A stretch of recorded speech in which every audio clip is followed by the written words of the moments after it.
getting dicey.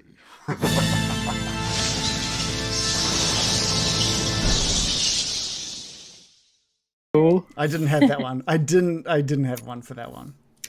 I think you're doing it on purpose. No, Now, that to one. be honest. I was like, do I just say This is we your gimmick. are? Do I just like, and we are getting dicey? Or I didn't know where you guys are really planning on going straight away, so I was just like, shit, I lost it. I didn't plan it, and I failed. But that's Nobody what people noticed. enjoy. That's what people enjoy. Seamless. Huh? Seamless, yeah. Let's That's turn. why we get paid the big bucks. And we're This in the is studio. this is why we can afford that studio. Yeah. Ooh. All right, we've got the lake sound set running. American, yeah, you've just left the body at the bottom of this of the lake, and I'm assuming you're now heading back. Unless you're just going to start feeding on his body as well. I don't know. I'm a mite peckish. Yeah. Now I'm going to swim back up to the surface as a crocodile and jump back up on the boat and then turn back into my usual form. Just kind of like pat the water off. If you ate a man in your crocodile form and then turned back into your normal elven form, would you have like an arm like protruding from your guts? And, like... Yeah, I mean, that's a good question. How do calories work in wild shape? We need to know right now. Because It wouldn't be so like all you of your would be gear that shifts man with shape. you, right?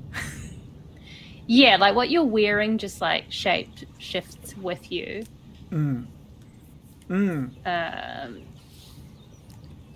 Questions. We have So questions. it's a way to gorge yourself, really. You know, Yeah, it's a perfect diet method. binge. The calories that you eat in wild shape don't count. That's how I maintain my svelte physique. That's a good point. The rest of you, Baron, Bill, and Morley, you're still on the boats on the surface of the water. You've just seen the crocodile version of American just snap at the guy, pull him off the boat, down into the depths of the water, blood bubbles coming up from the lake waters. No, wait. I think I said that sentence. I think I added Shannon. bubbles. You've ruined me on that one. Sorry. Well, I didn't say nothing. I didn't catch that. I said blood bubbles, and then I said comes up, and I think he was blood bubbles. And No, I didn't even hear that one. I was laughing because previously you said pulls him off. oh, well, I mean that goes Down hand, into that the goes hand in depths. hand, doesn't it? Hey, Yeah. he's on a roll. We are absolute children. And after a 30 or 40 seconds, American, and still in crocodile form, surfaces to the top of the lake. I'm just going to dust off my hands and just be like, oh, that's crazy. A wild animal just pulled him to his death. That's kind of convenient for us. I mean, should we get going?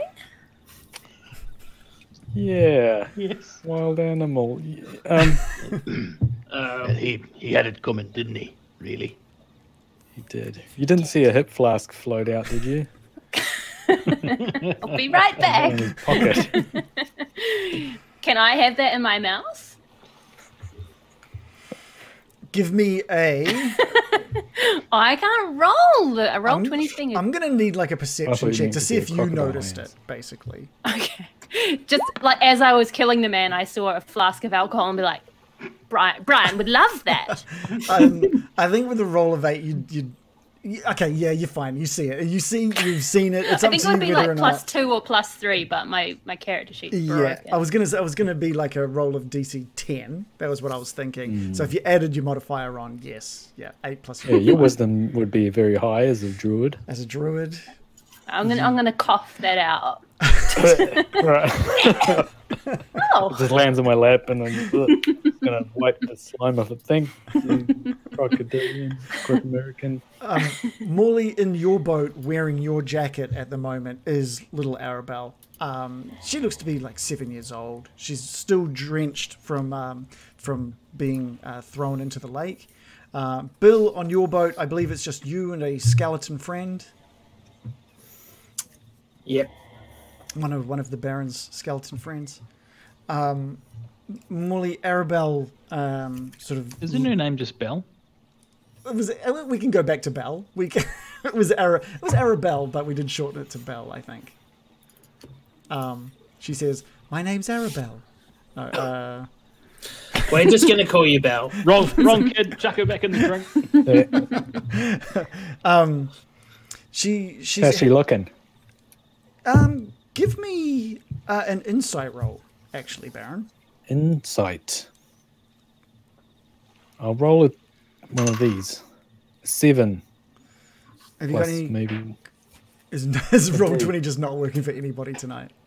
No, it's not. We'll just call it a 7 because I don't even have my sheet ready. Technical problems. Yeah. I think the only thing. It seems a little strange. She hasn't cried this entire time since she's woken up to this point that she's sitting in the boat in front of you right now.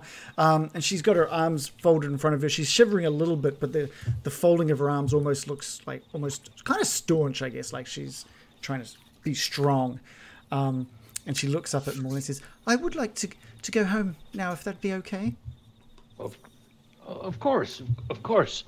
Are you doing okay? Are you hungry? Do you feel ill? Do you have any injuries? I think I'm okay. I mean, no, he fed me, and so I'm not hungry. Well, we'll give you some time to rest now as we get you back to shore, but we might have a few questions for you. Something not right about this. Something not right at all. I mean, yeah, you've saved me, so I'm happy I can answer what I can. And she almost sounds a more adult than child, really. She seems she's being very serious. She's not showing the age of what you might think a 7-year-old, having been kidnapped and dumped into a lake, might be sort of coming across. She seems quite grown up. I'm going to open up my hip flask and have a swig. It's like it's like handling this very well. Really potent, like almost 100% like ethanol, like just this brutally strong hit passes your lips into your mouth. Yeah. You're handling it better than I am. Jesus. Let's get her back to shore, eh? Yeah, good idea. Sea legs. You can maybe have some of that when you're back on dry land. Let's get her Let's get us all back to shore. Yeah, great. So you're about 400 feet out at the moment, out into the lake at the moment. So it does take a few minutes, a bit more relaxed rowing now, as you make your way back to the shore. And you're very good at this, Morley. And on the shore, waiting for you is a bunch of skeletons, obviously, still, and Irina and Ismark as well. I want to pick up Belle in the coat and carry her over to Irina and say, "We got her. It wasn't easy, but we got her. She seems to be okay." Irina just runs up to you, looking so proud that you've saved this girl, because she has only seen what you've shown her right now, and she's kind of gives you a big hug, and sort of wraps one arm around the kid and one arm around you, and she says, "Oh, you poor thing. Oh, are you okay, Morley? Please let me take her." Take her. And she grabs Belle off you and sort of, "Are you okay? Are you okay to walk?" And Belle says, "Yeah, I'll be fine. I'll be fine. I'm strong. I can do that." And Irina puts her down, like feet onto the ground, and she's a little shaky at first. She has obviously you've brought her back from drowning, but she stands tall, and Irina looks up at you, Morley, and smiles and says, "She does look very cute in your jacket, Morley." It's a nice jacket. I'll give you that. Doesn't really know what to say in that situation. And Irina rushes off back to the wagon to find some sort of cloth and comes back to start drying off the face of Belle and starts trying to wring bits of her clothing to try and wring some of the water out. What are the rest of you up to? Who are you asking in particular? I don't want to interrupt. Sure. Let's go with Bill. What's Bill? You're in a boat with the skeleton at the moment. You're making your way back, or maybe you've made it to shore now. What's Bill's plan? So I'm hopping off the boat and starting to get ready to leave because I think I'm pretty anxious to get that diamond back, and I'm sure the Vistani are anxious to get Belle back. Belle. I probably said those around the wrong way. Belle hears you say that, and she sort of turns to face you, Bill, and says, "My father is going to be so happy to have me back. I'm sure he will give you anything that you want. There will absolutely be something for you in his little wagon for you." Wagon. Just what we gave Flashbacks. him would be fine. Oh, I'm going to pat my pockets and then get my bag and walk over to Belle with it, and I'm going to produce the toy that I bought from Blinsky. That's half. It's like a centaur or something like a half. Yeah. Lion. I don't think it was a centaur. Thank you. Half. Centaurs are banned from getting Dicey. It was a very cute centaur. And I'm going to say, here, you're a girl of fine taste, I see. And we got this from Blinsky, who said that you liked it. Her face lights up in a very childlike sort of glee for a moment before coming back to that serious kind of adult persona she's kind of putting on. And she runs up to you and takes it from you, gives it just this big hug, and then just like clings onto your legs and just gives you a big hug as well. And she says, "Thank you so much. I've wanted this for so long. And this that old drunk said he was going to get this for me if I just helped him out, and thank you for bringing this to me." Well, you deserve it because you've been through some tough times and you're handling it like a champ. I'm going to sort of wiggle and strangely, like a bit uncomfortable having this child just clinging to my leg. But I'm going to try and walk, and I suppose she's still clinging on. Yeah, she's still she's just like following alongside you now. She's you've given her that to her. You're moving to try and move, and she's just staying with you that whole time. And Irina sort of laughs a little bit from over on the side. And Ismark comes over to you, Morley, and says, "She's taking this rather well, don't you think?"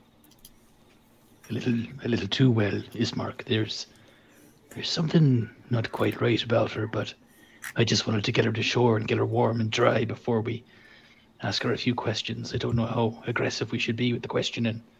Aggressive? I'm feeling aggressive. I think we should be as aggressive as possible.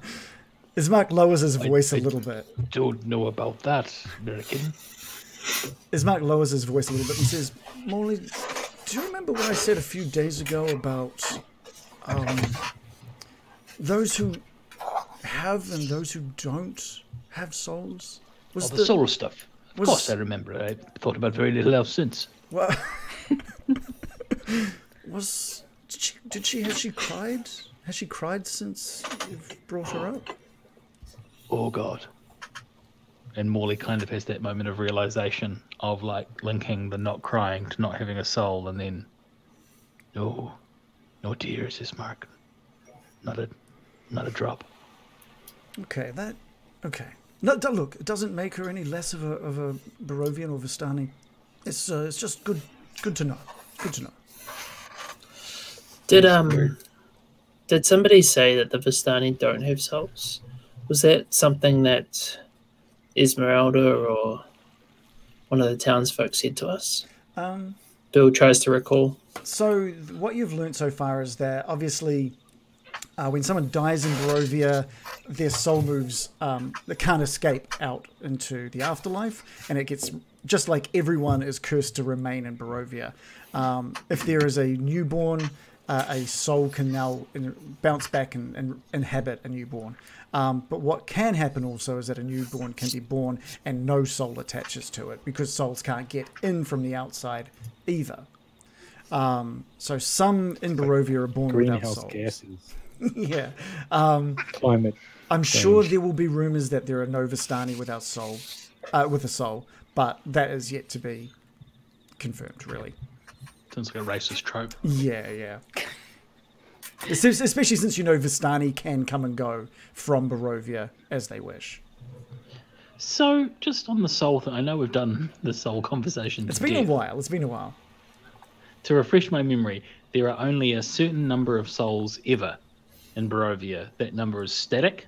Mm-hmm. So if the townsfolk just went at it like rabbits, there'd be more people born without souls. Correct. So the population has risen since this started. Correct. But by how much? I don't think that's in the book. I don't think there's a population counter. Is there a Barovian census we can reference? Yeah. Is there a What's the percentage GDP? of soulless people? Well, luckily we have a burgomaster right here. Have you got records on you dating back, say, 150, 200 years? I'm going to need to see your 4-year census data dating back, please. I'll look into it when I get back to my village, Bill. I'm sure dear Papa kept his information somewhere. You don't just have that scroll on you. Not on me, no. All right.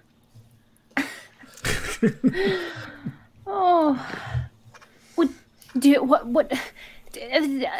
you think that man was trying to drown soulless children or just Vistani? What was his motivation? Maybe under something there, American. The little girl, while still... I must say, all the colours of the clothing and deep in the lake, they were all colourful. I did notice. While still Really? clinging to the Baron's legs, the little girl looks over to you, American, and says, he thought that we're lucky. He thought that the Vistani are lucky, and he was just kept going on about if he could sacrifice one of us to the lake, that maybe he would finally catch some fish. Oh, my spirits. How depraved. Absolutely depraved. I'm so glad that wild animal killed him. Yeah, that was lucky that just popped up. Well, I mean, he's taken his hobby too far. If he thinks To put it mildly. fishing is that important. Yeah, In conclusion, he's taken his hobby too far. that is it. Yeah. I'm wondering, what time is it now? It's quite late, isn't it? The gates closed at, I think you ventured out here at about 6. We had 2 hours to get back. Yeah, so you're probably looking at probably 7 o'clock at this point. Shit, we're And better what's get a the move travel on. time to the village? Yeah. Hard cut. Can we make it? Hard cut to the team all aboard the carriage heading back towards Vallaki. I'd like do to that. see the look on Christopher Argyle's face when he sees that we've come in under the time limit quite handsomely, just as we promised. Well, hang on. Wasn't Christopher Argyle the bloke with the diamond? Yes.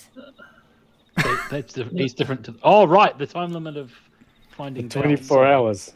Yeah. Well, we haven't got there's there multiple back there time yet. limits in play. So we've got to get back to the... We've got to get back to... Where the fuck's this village? The future, Marty! We're going to get back to Vallaki. Oh my God, now there's time within travel? the hour, and then inside that, we've got to go to the Vistani camp. Easy. Shall we just go Easy. straight there? No, go we can't straight travel there. at night. It's not like...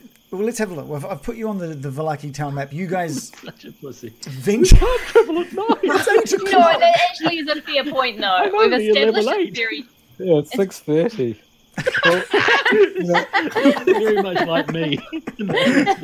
Oh, it's too late now. We can't go out. It's, like, it's very clearly dusk, guys. We cannot. You get back to the Because gates. you never know what's going to happen, you know? Like, if we leave tomorrow morning, early morning, you know, something, you know, this place, random shit happens all the time. We get attacked by werewolves or something. You get back to the gate, and the same guard that saw you leave is giving you a big smile as he's holding the gate ready to close it. You get there maybe 5 minutes to 8, and he's like, "Oh, you got back just in time. That's great. Come on back in, guys." Oh. And he notices young Arabelle in the carriage as well. He said, "Oh my gosh, you found her!" Of course. We did. "You all right We in there, always get little her. one? You all right in there?" He just gives her a little wave through the window, and she's just not reacting to him. She's just looking at this little... She's seated next to the Baron, looking at this little doll. Don't talk to the police. Let's go. And you guys venture through into Vlaki, and the gates are closed behind you.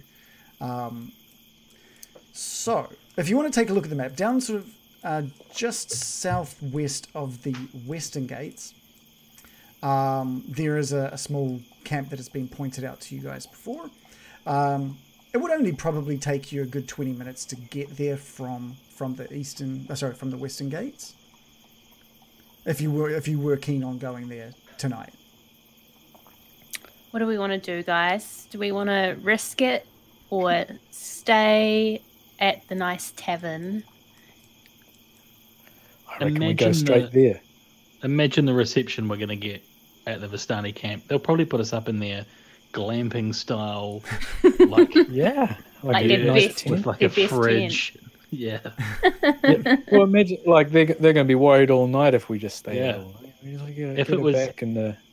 If it was your daughter, Bill, you'd want us to come back ASAP. You have a daughter, Bill. Just go to the tavern for I'm the just night. saying, I think we're all childless spinsters, aren't we? I was wondering. Oh, you're muted, Bill. It's generally good to know where your kids are. People frown upon it if you don't. So you don't think if someone Agreed. found your kid that you'd want them just to go to the tavern for the night before delivering them? Probably The not. pub. Might be I'm my like, mum. look, if we get attacked and killed because we're out at night, well, that's not good either. But I reckon we should risk it. I mean, we've actually made sure Valaki's not safe anymore anyway. Yeah, this place So- is a shithole. Didn't you say it was like looking like there'd been monster attacks inside now? Yeah, So we've ruined yeah, that that's- security for them. That's kind of good. the big difference between Valaki since you were last here and Valaki this visit is it looks now slowly like it's going to end up in a similar state that maybe the village of Barovia was at, whereas A coincidence. main Yeah, we are the heroes in this story, right? Yeah. The And we're Vistani affected. seem to be always safe at night. I mean, they just hang out in their tents in their wagon circle, which admittedly has a hole in it now, thanks to Esmeralda. But I say we go to the camp. It's sorted. this is the sort of the conversation you guys are having on your way through Valaki. Bill, you mentioned how the Vistani always seem to be okay, that they kind of be able to sit wherever they want. They don't seem to be attacked. And the little girl looks to you and says, "Well, that's because Strahd makes sure we're okay." And the atmosphere in the carriage just drops for a moment as Read you the room. as you silently make your way through now Valaki, the township of Valaki. Can I just ask you about that? Yeah, if you want. Why? Why? I mean, I know he might be a friend of yours, but he's certainly not been very kind to us. She kind of just shrugs and says, "You'll need to ask my dad a bit more about all of that, I guess." And Ismark gives you a quick reminder of how the Vistani were the ones that helped and brought Strahd back from a dying state hundreds of years ago during this big battle that went down. And so because of that kindness that they showed him, he gives them the license to come and go as they like, and also sort of makes sure that they're okay while within Barovia as well. So it's like They also he can't even come and go as he likes. That's correct. That's correct. How does he give them that power? That's interesting. Hmm. We can ask him strange, at dinner. Yeah, Yeah. that's a good. Conversation So, card. how about this Vistani, eh? What is the deal with Vistani? You make your way through Vallaki and find yourselves at the western gate. Oh, hello. What do we got here, guys? Where's my mouth? There we go. Hey, it's you guys. Sorry, I've just closed up the gate. You guys all right? Open it up again, Greg. Come on. We need to get out, Greg. You got to get out. But it's 8 o'clock. I've closed it. Greg, hurry up. right Come on. Let's chat more gate opening. Will you guys be back? Greg, Not tonight. I'm opening it. I'm just asking, just to make sure that if you're coming back, Gate. it's no, right. You're not going to be back, so I can just lock it up. Everything will be fine. Yep. Okay. Yeah, but you stay here overnight, don't you, Greg? Well, I'm doing it out of love at the moment, so I try and stay here as long as I can. And if Greg gets sleepy, Greg goes to bed. So Oh. all right. Oh, Oh, good story, Greg. Just before we go, Greg, Yes? we noticed that a lot of houses have been like attacked by what looks like wild beasts. yes, that's right. Any- So have monsters been getting into the town? We've been getting a few more wolves. In here the last few days, last few nights, and obviously They're coming in at night time. yeah, it's coming in at night time, and because of the reduced guards, some of them died and some of them just left, went off to So do wherever. you think they Kresk, get some of them. over the gate, over the fence, or the fence is not being used? I'm not actually sure. I think some of them are coming up over the fence. Maybe they've been Cool. attacking and breaking some areas of the fences, but all I know is we've been having to kill quite a few more wolves lately. Well, good luck to you. Thank you. Good luck to you guys. Watch your back. Is that a Not threat? from me. I mean, Oh. from the wolves. It sounded like I was threatening you. I'm just wishing you well. Fucking mate. Watch your fucking back, Greg. You've started killing wolves. Watch your back. Morley's like doing that, like pointing at his eyes, pointing at Greg. You motherfucker. I was like, all right, well, gates open. Yeah, enough living, Greg. Okay, well, that's Nothing gonna ominous. Okay, good night. Why do you give him the time of day, Barry? I was just trying to figure out what's happening, why this place is looking shittier, with wolf. The bloke's a Attacks. wanker. He's so Giving nice. it a go. He's so nice. Poor Greg. I'm with Molly. I don't have time for Greg's nonsense. Let's get going immediately. Yeah. Okay, so there's it looks like from the map that you've got in front of you, there's a couple of different ways down into this camp. I don't know if you guys mind or care which way you're entering in this camp, considering you don't know. Well, the let's layout ask of it. Arabelle. Arabelle, what's the best way to go? Just coming from the north, I think will be fine. That should be more than fine. It's Okay. it's the main way we use. We do that. Okay. All right. All right, cool. Any further questions just during this conversation to the camp that you want to sort of ask of Arabelle, or do you think you've got sort of everything that you need to know about what happened with her and the situation? Oh, Belle, how did you get taken? How did you first get taken by Pluto from the camp? And she squeezes the little toy that she's been handed, and she says, "Well, I was looking at this," and she holds it up through the window of the store, and he came up to me and he said that I'll buy one of those for you if you like, young lady, if you could just come home and help clean my house. And I didn't really have much money, and I do some tidying up at the camp, and I thought I could. It's not your fault. No one's blaming you at all. What were you doing in Vallaki? I venture into the Vallaki every now and then. It's the nearest sort of town, the only place we can buy food and vegetables if we need them, and sometimes us kids, take a look in some of the stores while the adults are doing things. Oh, all right, so. Oh, okay. But I've got the toy now, thanks to you. And she just beams this big smile and looks over at the Baron and just mouths the word "thank you" to the Baron. Oh, you're welcome. What a nice smile. You don't happen to have any cigarettes, do you? Couldn't bum a cigarette off you. Long shot. I'm going to roll the dice here. No, she doesn't. I was trying to decide whether or not she might have stolen some or stuff like that, from the camp or things like that. She doesn't have any. It's worth asking. She doesn't have any cigarettes on her. Okay, let's move you guys onto another map. Doesn't seem that bad being soulless, to be honest. She seems perfectly functional. Yeah, business-like even. Well, what's in a soul? Far more productive than an ordinary child. Work in my factory any day. That's what you want in a child. Yeah, what is a soul? The question really is, what is a soul? Apparently it's just the annoying part that fucks around and complains. It's just the part I that wish makes all you children cry. were soulless. I don't understand. She's capable of happiness because Yes, exactly. and has a unique personality trait of wanting a toy and enjoying that. So she's capable of positive emotions. Yeah, she was very Seems happy. fine.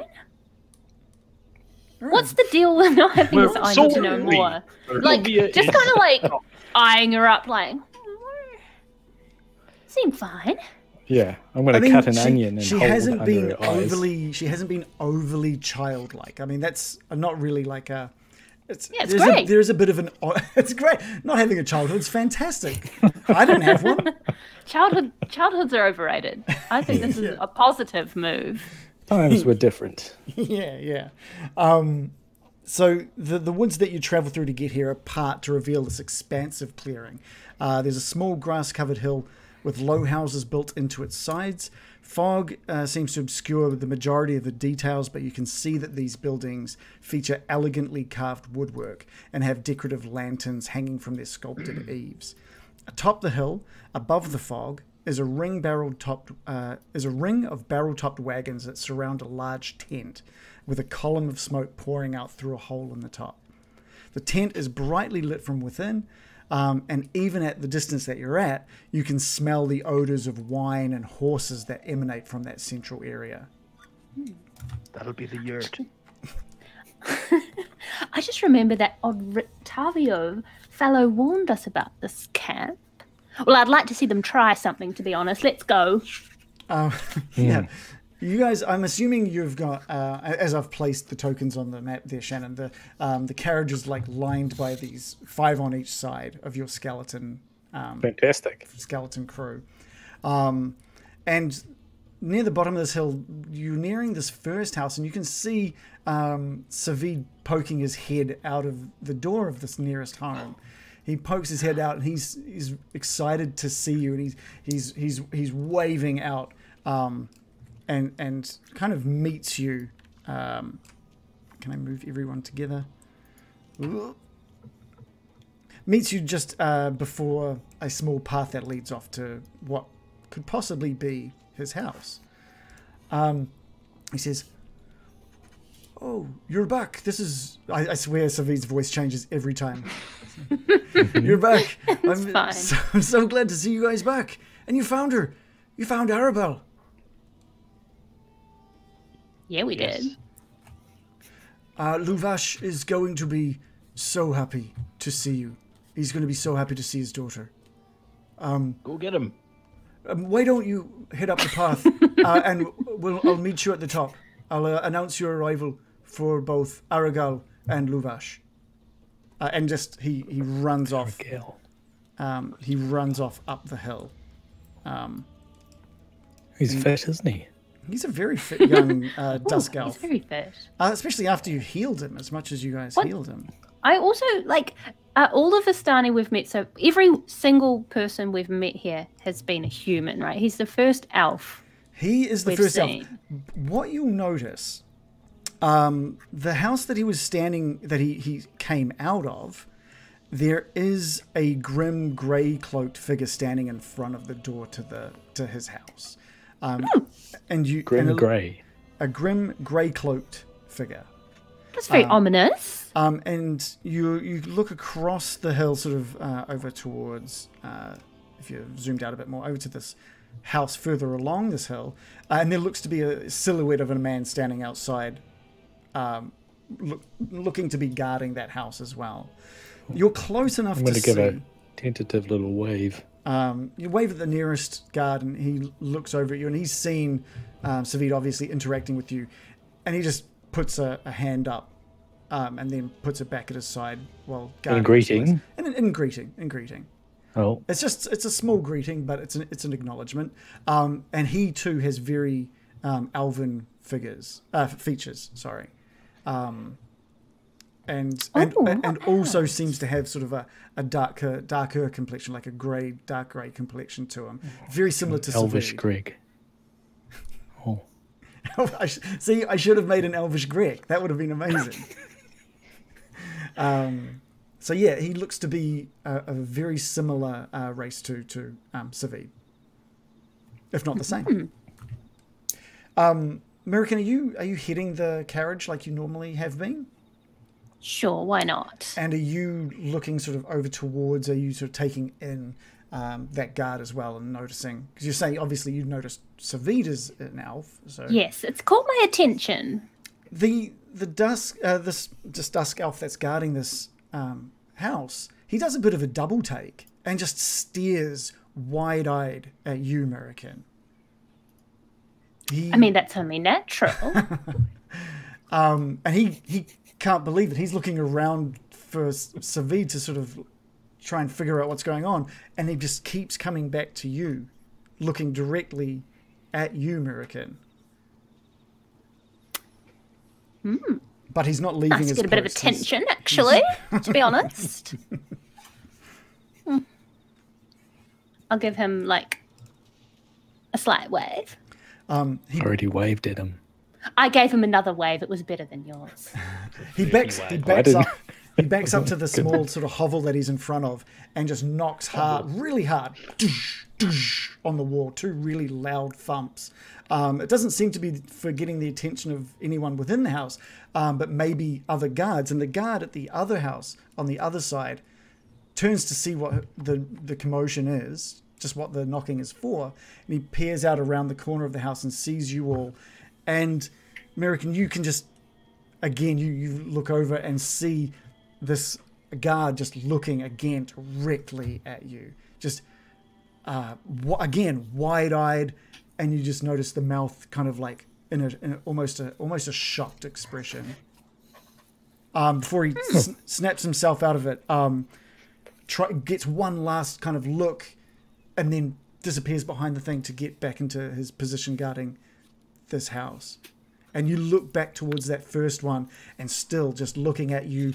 And he's just got like a Get over it. he's Take got- a picture. It'll last longer. and he's just got Oh, like into you, American. and he's just got like a small sort of smile on his face. He's got Gonna what? a small smile on his face. Wow. I mean, And I that's don't all. look. That's all. Nothing Only untoward. wearing a it. smile. Oh God, get him out of here. What You're is like, up "Oh." with you and these guards? Like, American. don't look now, but I think they're obsessed with me.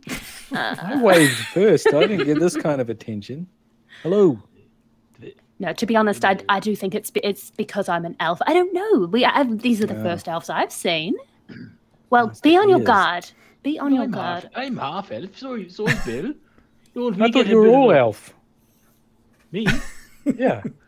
No, I'm half elf. Look at the ears. They're a dead giveaway, Baron. Jesus, man. Why, what What do have you your been ears smoking? look like? They're pointy.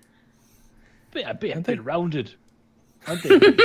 They're not as pointy, are they? He's the other kind of half elf. I just have one pointy ear and one rounded ear. Oh. He's the other kind. I'm surrounded by mostly elf. We're not all the same, Baron. There's two kinds. There's two kinds of us. This is getting a little awkward. Shall we just keep going? Okay, you've got ears. What do you do? Yeah, let's go. We're No. exactly half human and half elf in our party. That's a Wow. good point. Yes. You continue your way up the path, and the closer you get to the top of this hill, you're starting to see a few more details. This that ring of barrel-topped wagons now. You can hear heavy snores coming out of a couple of these barrel-topped wagons, obviously taking a book out of Morley's book and getting a page out of Morley's book, getting an early night's sleep. Yeah. Is there just one? Is there just one spot missing? What? Like in the circle? One horse. Oh, there's in the middle of Did the you get a whole circle. wagon? In the middle of that circle is a big, colourful lit tent at the moment that you're not seeing quite due to the dynamic lighting, I think. But out of all of these wagons, you hear snoring coming out of some. You can hear loud voices and laughter spilling out from a few other wagons as well. And then you can hear what sounds like just some kids kind of like happily screaming and like they're having fun with the family kind of sounds coming from another few different wagons as well. The hilltop is covered with just piles of horse shit. More than 24 horses are tethered to stone blocks inside this circle of wagons. But outside of that tent, most of the animals are draft horses, but a few of them look to be riding horses equipped with saddles. You can hear what sounds like a whip just like cracking down, followed by a shout of pain coming from inside that tent. Sounds like some whipping going on in there. Jesus, whatever you're into. And then, Hopefully they're into it. and then just this crack and the scream. "Ah! I don't think that's a good whipping. Oh, Arabelle, any idea what that whipping sound is? Is this normal? She just gives you a shrug. Maybe someone's being punished. Does that happen? It can happen. And Let's Savid, get your da out here. you notice Savid running into the tent, and for a minute there's like a lull in that whipping. Now I'm going to run in there. Cha! I'm going to stop the horses. That's not what you say to stop the horses. I say the thing that you say to stop horses, which is something. Whoa! Chow. I don't know.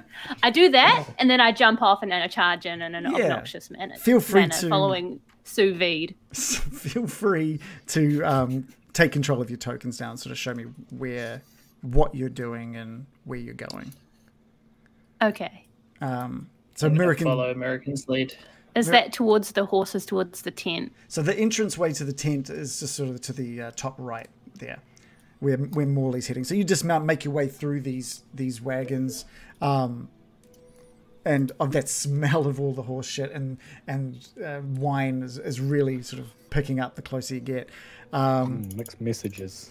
Morley, both Morley and American, you get to the tent first, I guess, and you look inside and you can see. There's a good dex save there. What was Bill? I was trying to not step in horse shit. You managed perfectly to avoid. You're like sort of taking these very pointed steps, like jumping from point to point, and Arabelle just walking through it, like caking her feet with horse manure without a care in the world, right? She's done it before. Have you guys not lived on a farm before? This is what happens.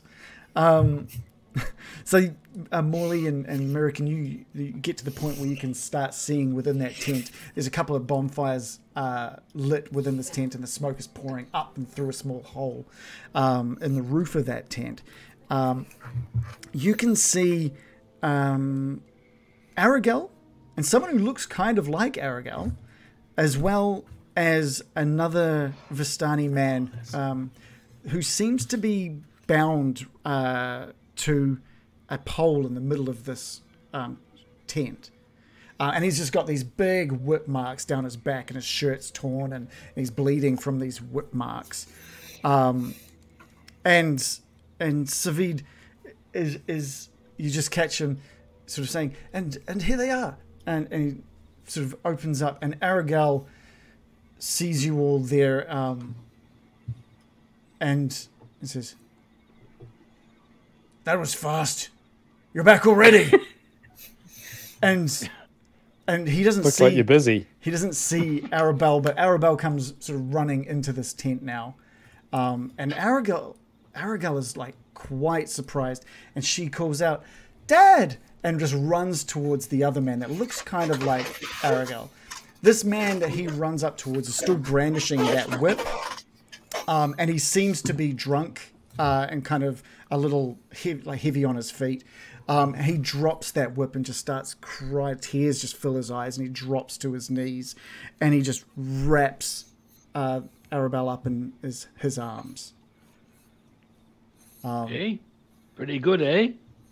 And Arabelle sort of inspects everything, and even the man who is tied to that center of the tent, he is like overjoyed with seeing Arabelle, and he's crying, and he is just saying out loud, "I'm so sorry, Arabelle. I'm so sorry. I should never have let you out of my sight. Oh, I'm so sorry, Arabelle. I'm so glad you're okay." And he's just sobbing on his knees, still bound to the center of that circus tent. Arabelle looks to you and says, "Where's Bill? Bill, are you out there?" Bill steps forward and I just go, "Come on. Hand it over." All right. Where was she? What happened? And he's fiddling around in his pocket at the same time, looking for that diamond. And he's like checking different pockets, like he can't find it. What happened? Well, why don't we sit down, maybe have a drink, and we can tell you what happened. Sure. He looks around. He's still like he's obviously very happy that you've brought Belle back. The idea of bringing you into the camp and interacting is obviously not sitting well with him. And he says, "1 minute." He goes over to the other man and the other men in the tent, and he cuts the binds off the guy that's attached to the center pole, and is like, "Go get us some drinks, Alexei, and be prompt about it." And the man... Wouldn't mind a bite to eat as well, if you got any food around. It's getting late, having that dinner. And Alexei hobbles off out of the camp, sort of pushes his way through you, and you just see these big bleeding gashes down his back that are just... Wait. Mm-hmm. Can I stop him and cast Healing Word on him? Talk me through like what Murican is going to do, and I'll let you know what this Alexei does in return. So Healing I can. Word is a ranged spell. So I actually don't have to like touch him in any way. I can just whisper out loud an incantation and heal him. So I do that. So you're not kind of asking if you'd like it. You're just doing it. Yeah. Yeah. Okay. Yeah. Give us a roll. How do I do that? It's because Roll20's being a real dick. This guy's going to be So like, just "It give took me a me ages second." to whip that guy." The guy's like, "Don't heal me," and then he attacks the party. Is what I'm predicting. How dare you disrespect our customs? I've rolled a 1 plus 3 for a total of 4. So that's enough to start undoing all of the damage that's happened to Alexei. And as he's hobbling and pushing through, he notices the healing occurring, and he's looking around. Is this something that is visible or anything? Just your muttering? Is that all? It is only a verbal component, right? So I'm not going to be making gestures of any kind. Yeah. Okay. He's looking around. He's calling out, "Stop! Stop! This was my punishment. This was why." I knew he'd be mad. How did I know he'd be mad about it? And it's too late. His wounds are all healed. And he's looks towards the two other men, Arabelle and the other man, Arabelle's father, and he says, don't hurt them for what they've done. We can return to this once they leave. Please. Oh, God, no. I'm sorry. I'll get the drinks. I'll get the food. Just and backs out of the tent. All right. Some unhealthy dynamics at work, Yeah, I must say. Damage goods, this guy. Jesus. The brother, a little drunk on his feet, comes over to you all with Arabelle at his side, and he just puts out like a hand to just the group. He's just offering his hand to the group in the hopes someone will grab and shake it, or that's kind of what you're getting from him. Is anyone going to step forward for that? I'll shake his hand and I'll say, I'm Bill. Says, he before you get a chance to even finish letting him know your name, he just pulls you in close, and you can smell the wine on his breath, and he just gives you that really manly pat on the back, and his hand is really tight, like calloused and large around yours, and he's like, there's nothing I can offer that can be more than thanks for what you've done to bring my little girl back to me. I'll come with me to my wagon, and you can have anything. You can have anything you like from it. Just to say thank you for bringing my young girl back to me. And Belle behind him just sort of says, I told you he would. I was like you once. That's the whole story. Yeah. I don't want to preach straight at him, but I do want to let him know that, I've been a drunkard. Right. Okay. This is the perfect time to pitch our new business, our small business enterprise to him. I was going to be his sponsor, so if he can find a payphone, call me when he feels the urge. Before you have any kind of chance to decline his offer, still he's just grabbed you, Bill. He's turned you. He's got his arm around you. That smell of coming off his breath, and he leads you out of the camp and over to this wagon on the sort of eastern side of this tent. Did I get given the diamond yet? Not yet.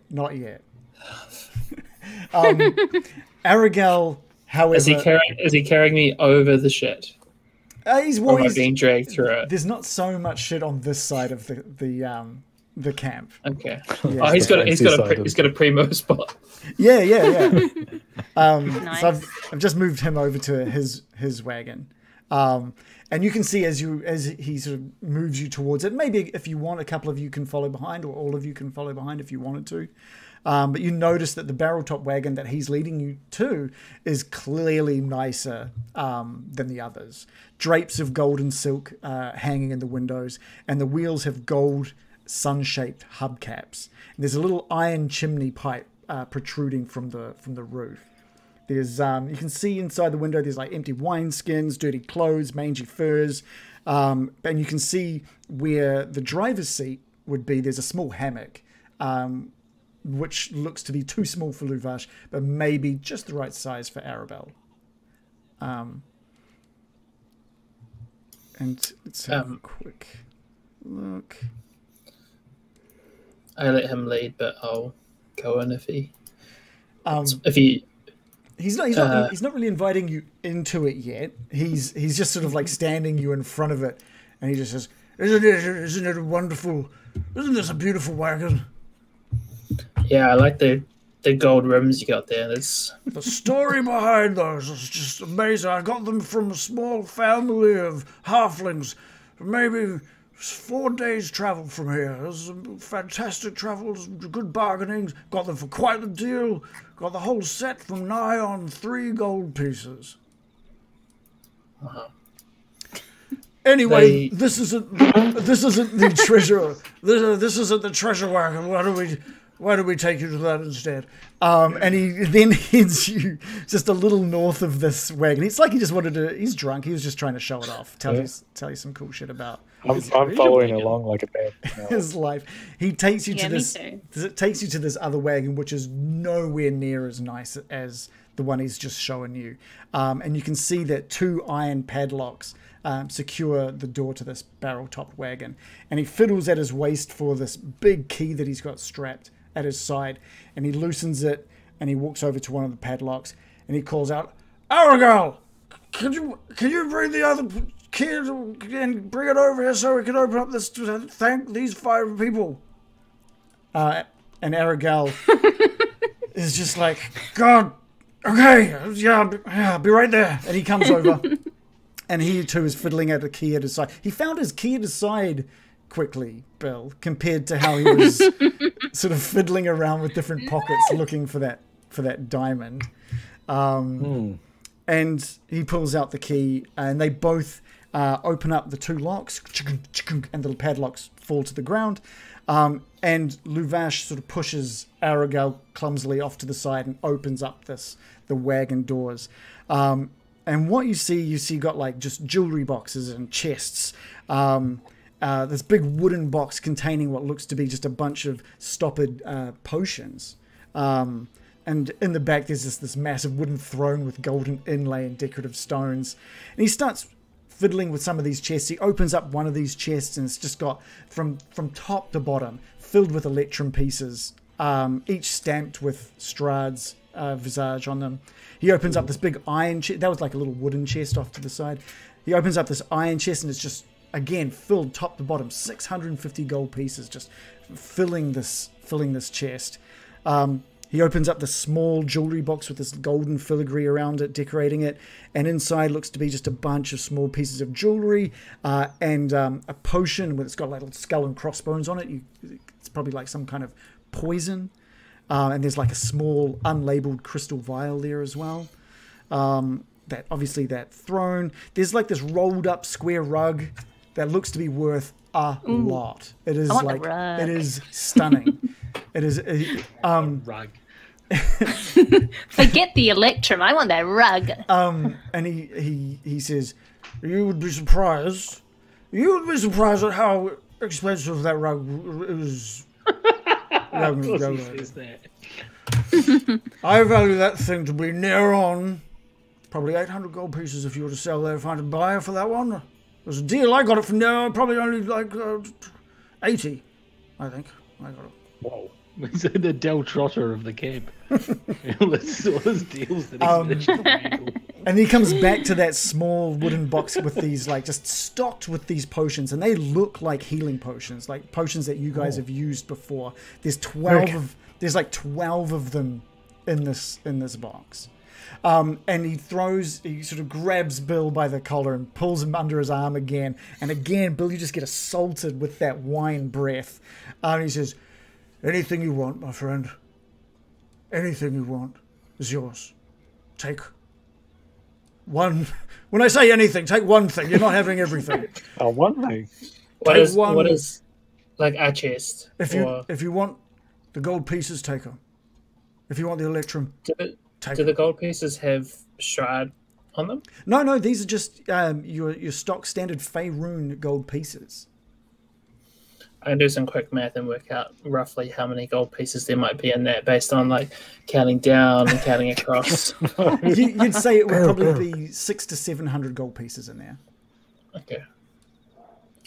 And Morley yells out from behind. And we all found her, remember, Bill? We all found her. Yes. One thing each, isn't it? One thing each. And he's like, you get one thing. You get one thing. Each. I look at Arabelle and I just say, can I also have my diamond? Diamond, yes. I noticed you didn't bring Esmeralda with you. It was clever of you. I noticed that when you came in. Well, we don't know where she is now. She was. You dropped her off at the tavern. She was just like having a drink at the tavern while you guys went off looking for Arabelle. I didn't want them to know that. So no, that's cool. So are you trying to deceive them? Well, I don't know for sure that she's still at the tavern. Plausible deniability. Give me a deception roll. Oh no, it's gonna go downhill from here. We're not. Yeah, we're going to give We're them not more 100% diamonds. certain where she is, but you know. That's true. Oh, Double 20s. Whoa. damn, 2 nat 20s. Yeah. She could be standing next to you, but she would be like, "Yeah, I guess she is gone." It's plus 11 for both of them as well. Damn. 31. That's incredible. So good.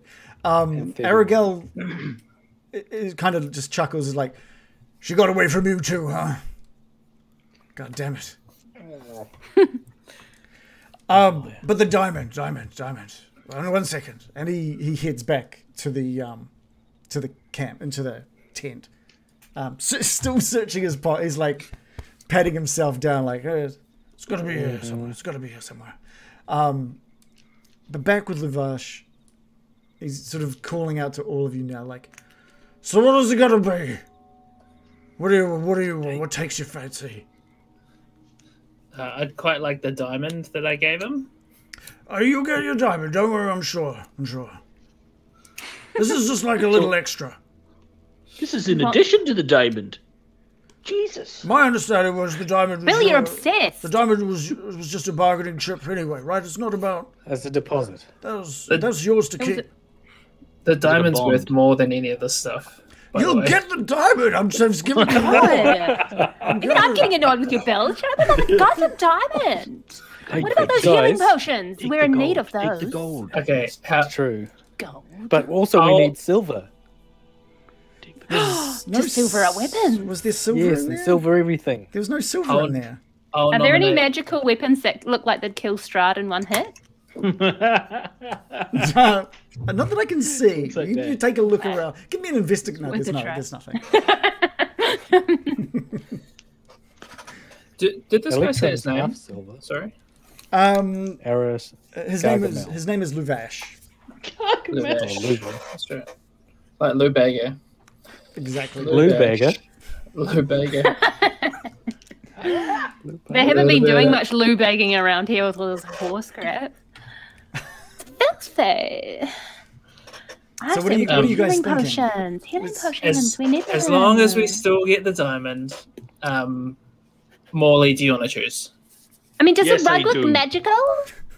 I've been saying healing potions. Is nobody American, listening? I'm with you with the healing potions. American, Can't you just make move. healing potions? 12 of them is a lot to make, but you move over to the American, and Luvash sees that you're interested and says, I'd probably just leave those ones. Those, I'm not going to say they're counterfeit, but they're maybe not as potent as you might expect from...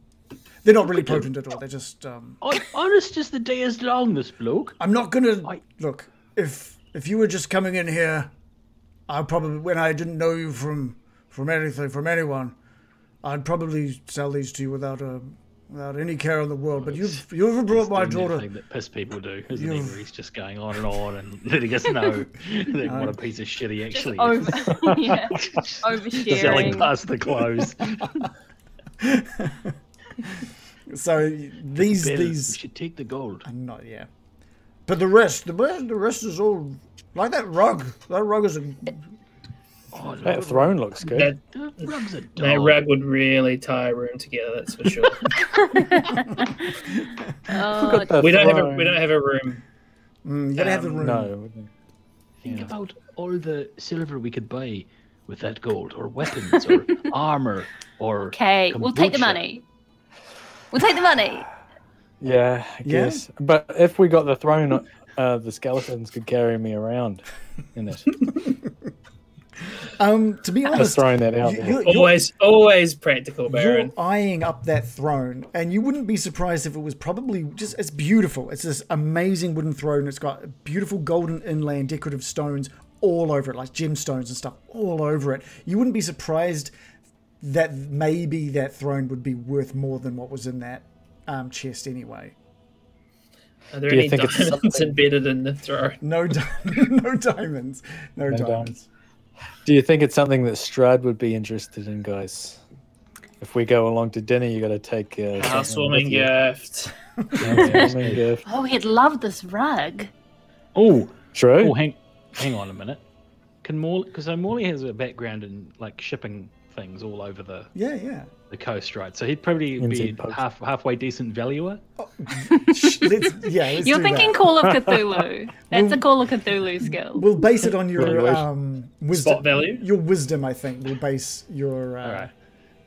So you'll let me roll a wisdom save to see if I can sort of appraise which one do I think will be the most valuable thing in here. And that includes authenticity. Maybe not a wisdom save, but a wisdom check. Yeah, let's go with that. I feel like right now you, as the DM, you're really regretting us having a choice.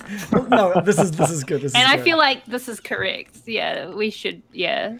Right. You're eyeing everything up. I mean, the value of like the chests and the coins within them seem to be pretty apparent.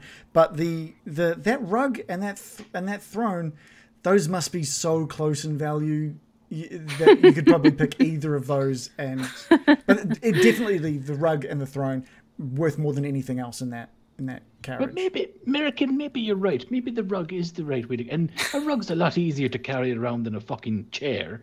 Not really. Well, yes, really. Oh my god! But I do look. As the DM, I really do like the idea of Baron being carried around by skeletons for the rest of the campaign. I'm like, but to be honest, guys, a rug is not a liquid asset like cold hard cash. So think about that. That's true. We'd have to find a buyer. I think we should get the rug. I'm done. Luvash is just like standing at the wagon, almost like cross-eyed, like he's like just like checked out just while you guys are all discussing this. Well, I'll let you guys decide. But I think if you're going to get something like that, get the chair or the gold. Rug it is. While the discussion is being made, Arabelle comes out with a diamond between his finger and thumb, holding it high. Your diamond, Bill. Here it is.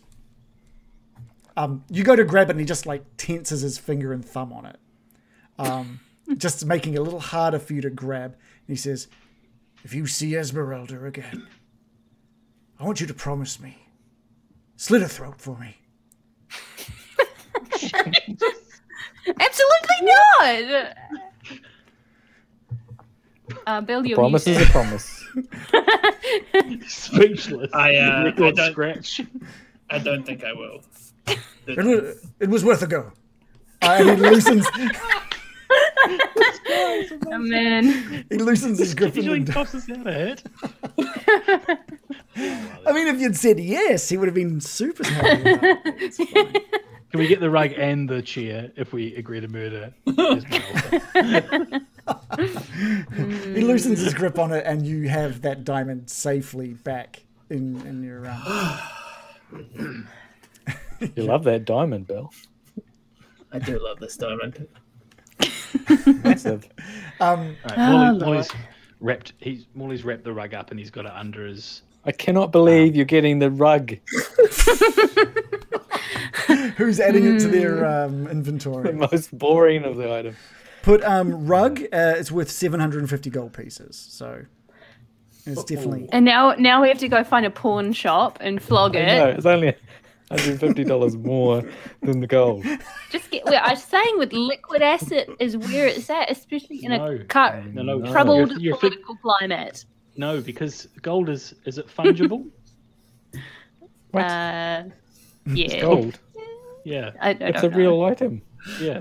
So it's fungible. It has intrinsic. No, it doesn't. I don't know. Well, are you going to start? Are you going to start putting out non-fungible tokens for proportions of the rug? Is that your game? How many Bitcoin can we get for this rug? One gold coin is another gold coin is another gold coin is my point. But for all we know, this rug might be the point of gold coin. It means you can exchange them for goods and services. But the rug may appreciate in value, but so does gold. The currency is going to stay stable. That's the gold standard, isn't it? I don't think this country runs on the gold standard where they're making $1 note for every gold coin.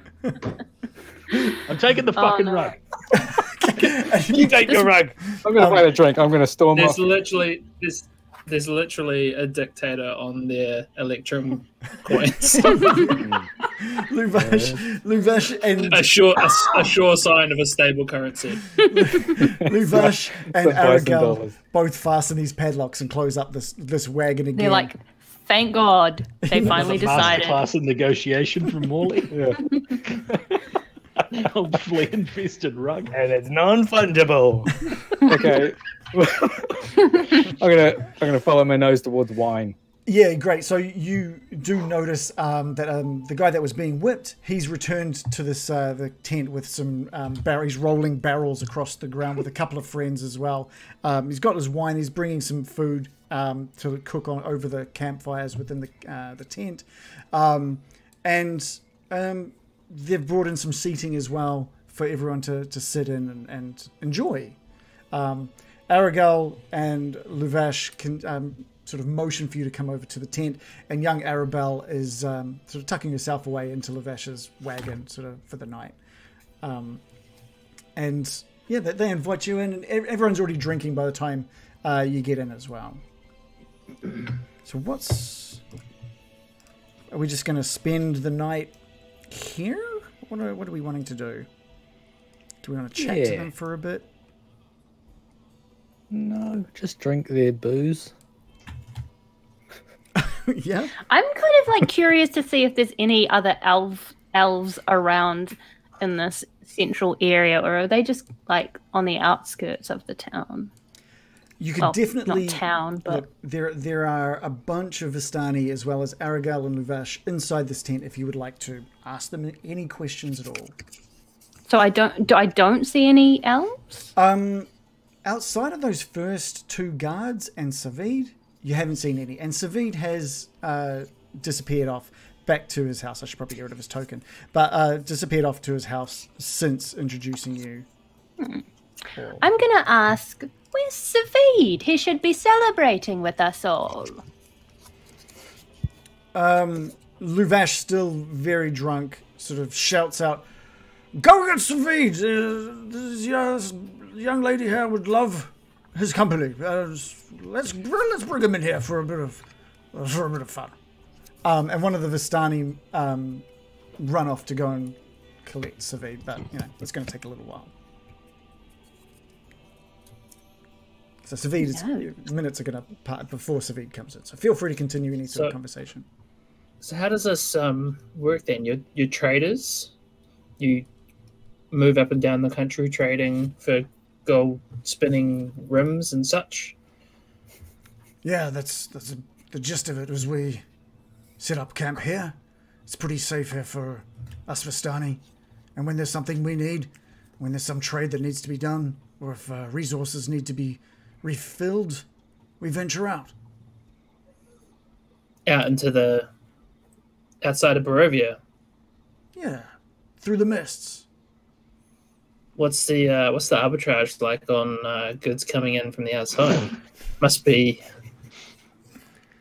significant. The people of Barovia, we don't do this for the people of Barovia. We do this for us. We just do it for us, the Vistani. Oh, trade talks have broken down. They can't afford anything here. Look at them. Destitute. All of them. Mistrusting of anyone. They hate us anyway. They certainly seem to. We were warned it was quite dangerous here. It is, for some. Arabelle. Sorry, I mispronounced that. Could you, hypothetically speaking, could you smuggle one of us out through the mists if we were to hide in a suitcase or something? That's not how it works. Unfortunately, what it's would just not happen how it there? works. Would we just pop out the other side, or would you not be able to pull the case through? Or you would die in the mists. You would suffocate that... and die just by traveling with us. Your body would end up outside of Barovia, but but your soul would be stuck here forever. Oh, that's a bit grim. Forever, though. What were you saying before I interrupted? Sorry about that. Talking about arbitrage or something. That's right. It just seems like there's money. It just seems like there's money to be made if you can get resources outside where it's cheap and bring them in. And This is the economics episode of Curse of That's Strahd. really good. Yeah. How many mags can you sell to people with wagons? We just do This what is we one- can do. We just do what we can do to make our lives as pleasurable as we can. We drink. We Yeah. we just have fun, man. All right. No, I'm with you. you whip people. Weapon. They don't mention that, Bill. You're bringing the room down. That's such a faux pas to bring up the brutal violence they were just committing. Because I don't know what to do about it. I'm just going to pick That's it all out Etiquette again. can say. End up burning down their tent. Things get just like a little awkward when Savid comes into this tent and Lavash, drunk as, stands up and says, "Lavash, what do you think?" And he gestures towards Mirakin. "Haven't seen one of these for a while, have you, son?" And the Vistani in the tent all just raucously just erupt into laughter, and Savid does not look impressed, but he keeps that sort of upset to himself and does a little chuckle. And we'll take our break. Oof. Yeah. Rampant misogyny in the Vistani camp. Not here for it. Oh, Is that what he was referring to? I think it's. I think it was a racial thing, right? you'll find out. You will undoubtedly. We'll find We'll out. find You'll out. find out soon. I think enough, I'm there's sure. been no female elves. I think that's Yeah. the thing. Yeah. I was getting the kind of the sailors who have been at sea vibe from the lads. I was just like, oh, maybe they've just never seen a full-blooded elf, like, because I don't know. We'll see. No, We'll see. Molly, We'll find out. You, Morley, was your dad an elf or your mum? Was she an elf? I'll say, mum. That's like, Very good. convinced. that was good. Yeah. Yeah. And what You definitely about didn't just make Bill? that up on the spot. what about Bill? Was your mum an elf or your dad an elf? I think it was my mum actually. I'm just looking it up. Is it the same mum? Oh, God. Man, did there's know some each other. revelations. Dun, dun, dun. I tried to draw Lavash, Same but he dad. ended up just looking like an off-brand Keanu Reeves, unfortunately. Give us a look. Yeah, it's good. Bill. And this, I started drawing the guy, but then we drowned him, so I just put some waves underneath him. Oh, yes. we drowned. I mean, the wild animal that I had Yeah. no affiliation to. Sorry. Bill, you know how you've got like one human ear and one elven ear? Do you have like one young side of your face as well, and like one kind of just human aged face? Oh, like a Well, trucker. Like a trucker with his arm out the Yeah. out the truck. The one side is so aged. So the way I described it in my background was, depending on what angle you look at Bill, he'll sometimes look really elvish Oh, and yeah, sometimes look really human. That's So it's not like a half and half. It's just like the way that certain features might line up. That's really cool. That's super cool. Mm. I just want to say a big thank you to Hexalon and Matthew Perkins DM for the follow, but also obviously Matthew Perkins for joining our Patreon as well, which gives probably a What? good time. What? We talked about that Isn't that earlier. We talked about that. Isn't earlier. that famous? Matthew Oh, Perkins? did you? When I was away. Matthew Mercer is. I don't know. Maybe Matthew No, Perkins. no. Matthew No, it's Mercer Chris joined our Perkins. Patreon. Oh my Better. god! Someone let him. Someone Matthew send him Perkins? abusive emails. Maybe I don't know Till all he of the. joins. I don't know all of the like important D&D. I think I'm thinking of Chris Perkins. Yeah, you're thinking of Chris Perkins, who's probably Matt Perkins' brother. So Right. Probably. Yeah, they're all every time I Perkinses. hear Chris Perkins, Matt Perkins, all I hear is Ann Perkin from Parks and Rec. There is MatthewPerkins.net. Hi, my name's Matt, and I make Dungeons and Dragons stuff. Not only videos, but a podcast and heaps of custom playable content too. I'm assuming it's this guy. Unless it's Shout out to Matt Perkins. He's Matt from- Perkins. from Melbourne, .net, Australia. did you say? MatthewPerkins.net. A little shout out for you there, Matthew Perkins, from Melbourne, Australia. Yeah. DM Oh, it's extraordinary. Australian. Cool. Yeah. Chris Perkins is one of the writers of Curse of Strahd. Yes, and of just 5e in general, I think, involved heavily. Drop Shadow says Matthew Perkins is an Aussie YouTuber, funny guy, did some great DM fan Elvis videos. Cool. Oh, cool. That's very cool. I'm glad to have had him on board and very glad that he's following us and part of our Patreon. I will shout out to our Patreon supporters that are in the $4 a month tier. George Friend, QSD, Drop Shadow, Waffles, Carlzone Squished, Sador, The Foolish Fool, Andrew Mitchell-Moore, David Marsh, and our very own Joe and John. Thank you guys so much for the support. I sent you all out like an email, a Patreon message yesterday in regards to whether or not you want to be signed up to help us test the cards next Sunday. Please do let me know so we can get that testing done. Otherwise, I'll just do it myself. Me and Random will just do it. Well, did you end up? You said you were going to ask in the prep stream what people thought of doing an art stream. Did that get brought up? Oh, I will bring that up soon. I just want to also thank our subscribers, our Twitch subscribers, which we seem to be, we're getting more and more of these as well, which is fantastic. Grim Reaper, Elosa Gibber, Random Origins, Hoju the Elder, Coolios Squished, who is one of our Elite Dices, Terrestrial Starfish, again, Elite Dicer, Waffles, and Carlzone, who are supporting us in both Patreon and Twitch. Garman Dude, Foolish Fool, also an Elite Dicer. Nuka Quinn, Brian Shrimp, LARP, Kiwi, and Jackalope all subscribed to us here on Twitch. You guys are fantastic. What I did recently is I bought like a little pack thanks to the support you guys give us, which means next time someone uses a spell, we actually have like a visual thing that we can bring onto the map instead of worrying about trying to draw and measure out and do that. So that cost us a little bit, but it was worth it. It's going to be awesome. It's going to help us make those little moments, little spells a little more fluid, I think. In regards to the art stream that Joe, you were talking about, I forgot to mention that yesterday. But we've got more viewers now, which is probably for the better. So I think both Shannon and Joe were pretty keen on just doing an art stream at some point. And they were kind of curious if you guys want to see that. Did you guys have any ideas of what you wanted to focus on during the art stream?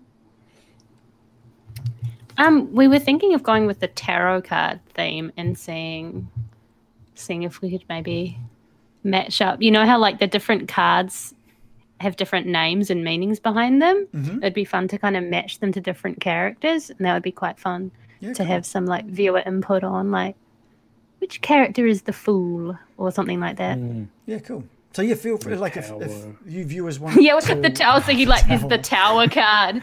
It'd be great to have that just like have a little caption that's like it's not that big. Not the temple, not the tower just completely demolished in front of the lake.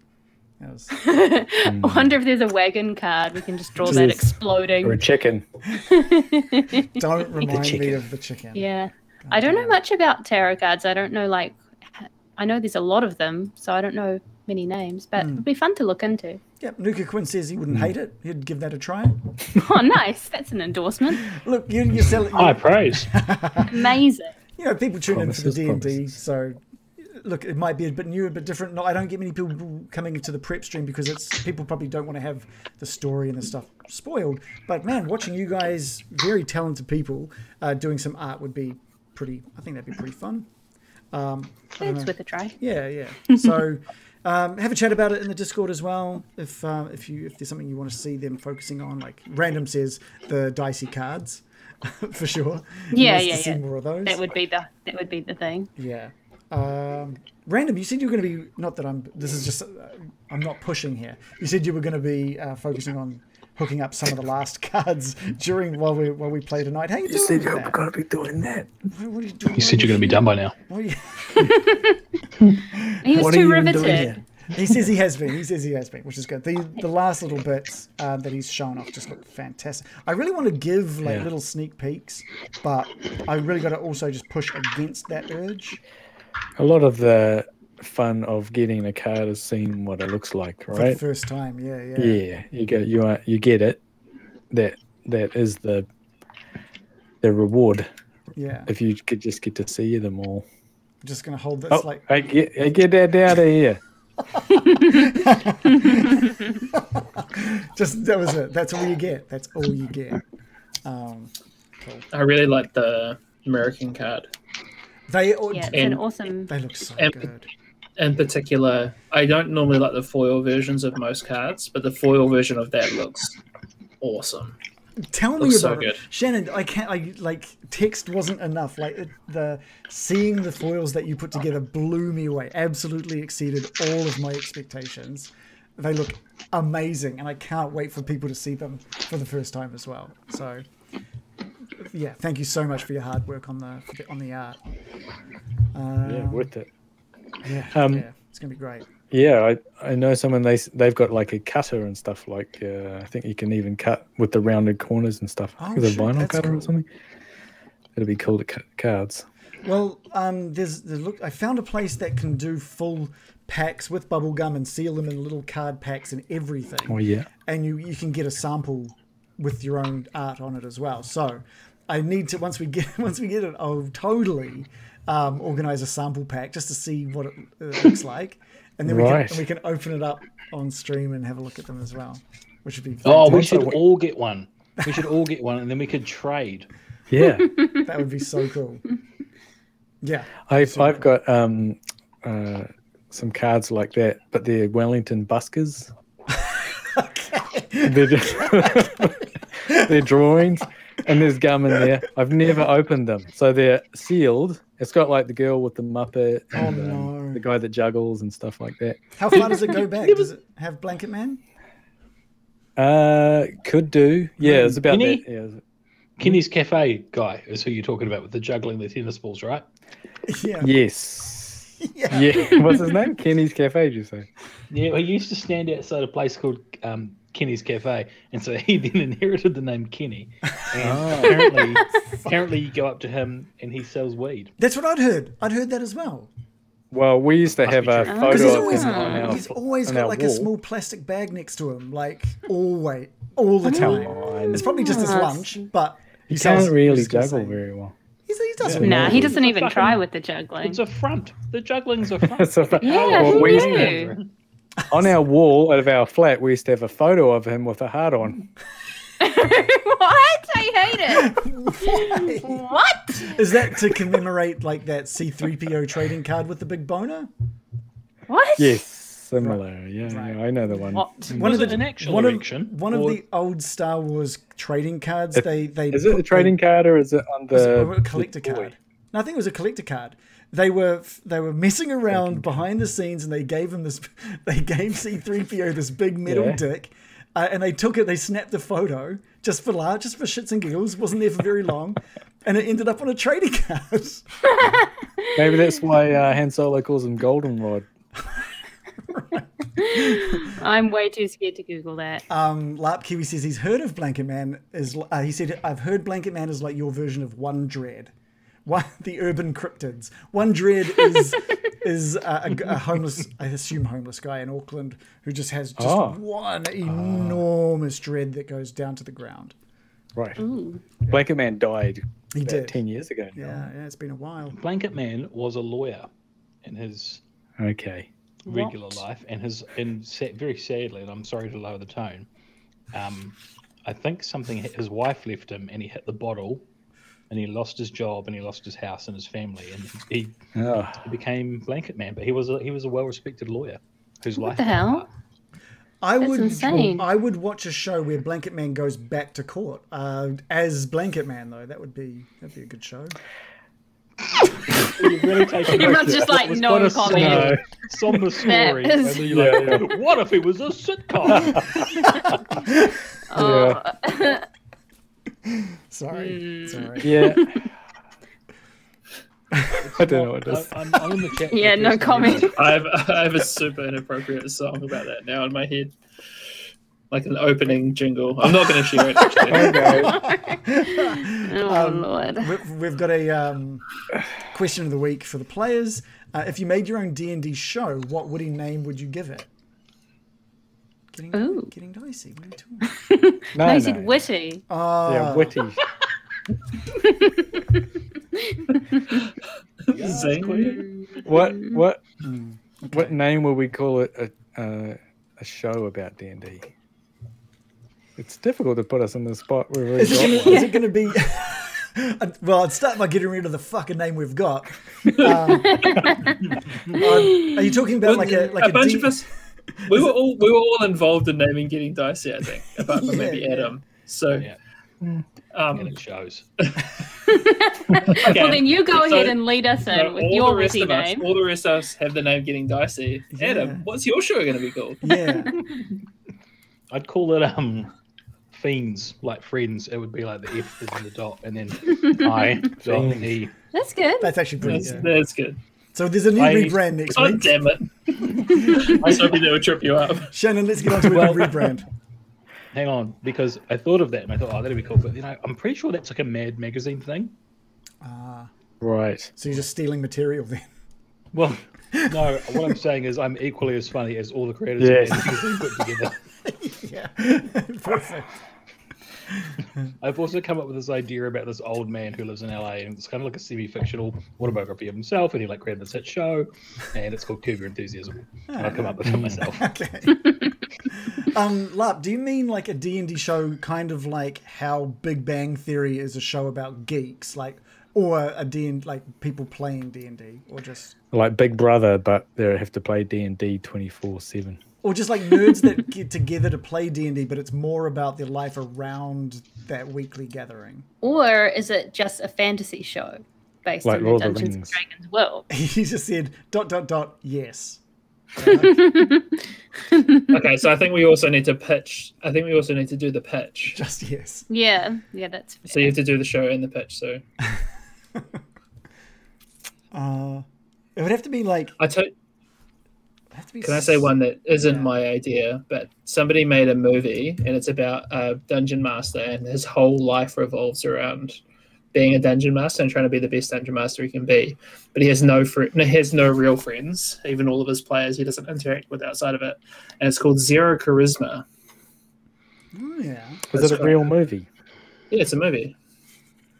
You told me about it. What? Yeah, years ago. Google Zero Charisma movie. Oh, it's ringing a bell. This was a long time ago, though, wasn't it? Yeah. So we just let's steal that name. 10 Zero years ago Charisma or would be something. the name of the show. Yeah. So all of ours so far has been stolen. Steal someone else's idea. Yeah. Mm. You know what wasn't stolen? Getting Dicey. Thank you. Okay.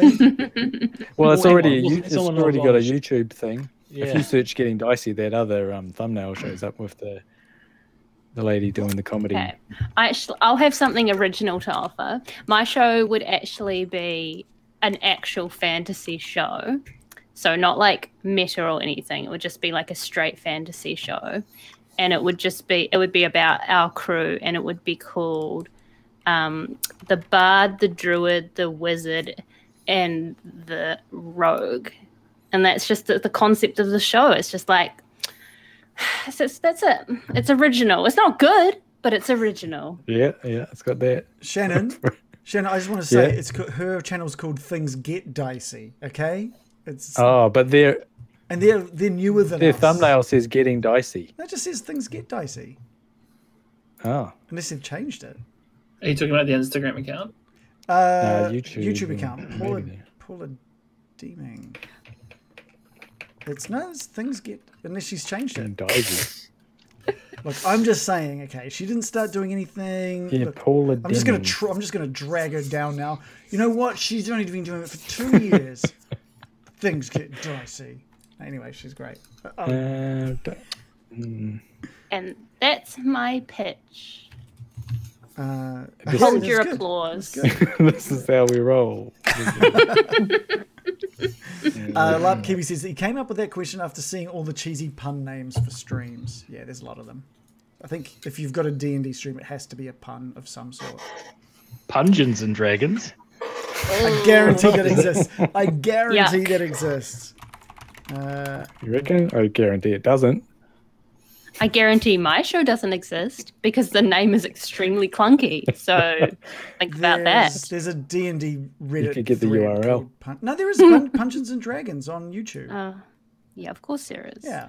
Well, I was talking to someone a while ago about like joke stealing in comedy, and this may be an indication of the person and the fact that they were trying to rationalize stealing jokes. But they had this theory that nothing in the world is original. Everything is now a cover, a rehash, or a rearrangement of an existing idea. Right, I in agree some with way. that to some extent. That doesn't mean 'Cause you they all can use steal an existing words that idea, though. exist. Like, Well, There's it does. there's a So docu-series. There's a docu-series called Everything Is a Remix, where they talk So exactly even about that whole that thing. guy's thought was a fucking rehash of what was. What a tongue! Yeah. Oh, God. Well, you could say he stole their idea and then tried to pass it off as his own. I mean, if he likes stealing jokes, yeah, That's sure. what I'm saying. All right, do you guys want to get back into Yeah. the And camp? I'm going to think about a good TV show in the next week. Yeah, that's a hard one. That's a hard one to do on the hop. Like, I feel like that one requires some serious consideration. No, just come up with a bad idea. Mm. Yeah. That's what I did. Don't think it through. It's not actually happening, guys. I've got it. I've got one. Yeah. Miami Dice, and it's set Oh. in the 80s with and Joe's loving good. it. And it's like Miami Vice except with fantasy race creatures. The rolled up sleeves. And Reagan, we don't need you to look it up at all. Let's just assume that it is 100% original. It exists. I'm gonna get. I've dice Does and it? men. It does. How about that? I've dice and men. Highbrow. Oh, come on, that'll definitely exist. That absolutely exists. It's a book on Amazon, really? actually. Oh. I feel like that's not very current. That's like a 10 years ago sort of podcast title. Like Dice to Is Meet it? You or something like that. I bet that exists as well. Dice to Meet You exists. Of course it exists. Yeah, they all exist. All of these- Okay. Horrible puns will never go anywhere. Yeah. Okay. All right. Of Mice and Men's from 1937 by John Steinbeck. Well, people have been able to punify class. that for almost 100 years. Then Yes. It's a classic. it's a classic pun.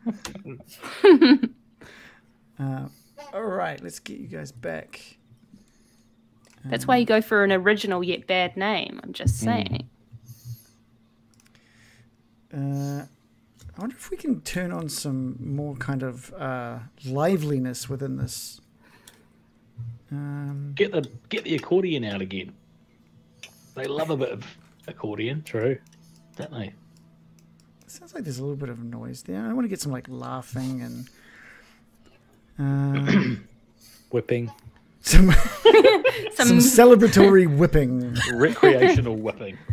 Oh dear. Unchain the stone of shame. Shackle the stone of triumph. Get out my celebration whip. I'm going to assume that's all Simpsons related, right? You guys, Yeah. It is, yeah. It's about a 20-year-old Simpsons reference. Stonecutters is one of the greats there. It's from the Stonecutters episode. right? Is that the one about that'll be a paddling, or is that something else? No, No, but it's- there is a paddling involved in the Stonecutters episode. There The is. paddling of the swollen ass. All right, we find ourselves back in the center tent at this Vistani camp. Everyone is having an incredibly good time sharing stories of their latest travels outside of Barovia. Savid has awkwardly joined you and is sitting close to you lot, sitting next to maybe the Baron and American. How would you like this celebration of events to go? Is there anything you guys have in mind? Or anything you'd like to know from Savid or Luvash, Arabelle? I want to talk to Savid. I'm just like, you're the first elf I've seen here, and your fellow elves at the entrance gave me the strangest looks. Well, there is a reason for that, American. There is a reason for that. You're the first female elf they've seen in a very long time. For a very long time. Oh. Maybe 100 or so years. Oh. And That's a little bit awkward. And I am sorry if I am staring, American. You are the first I've seen almost my entire life. Why is that? Where do they all go? Maybe it would be best for you to come and talk to Casimir.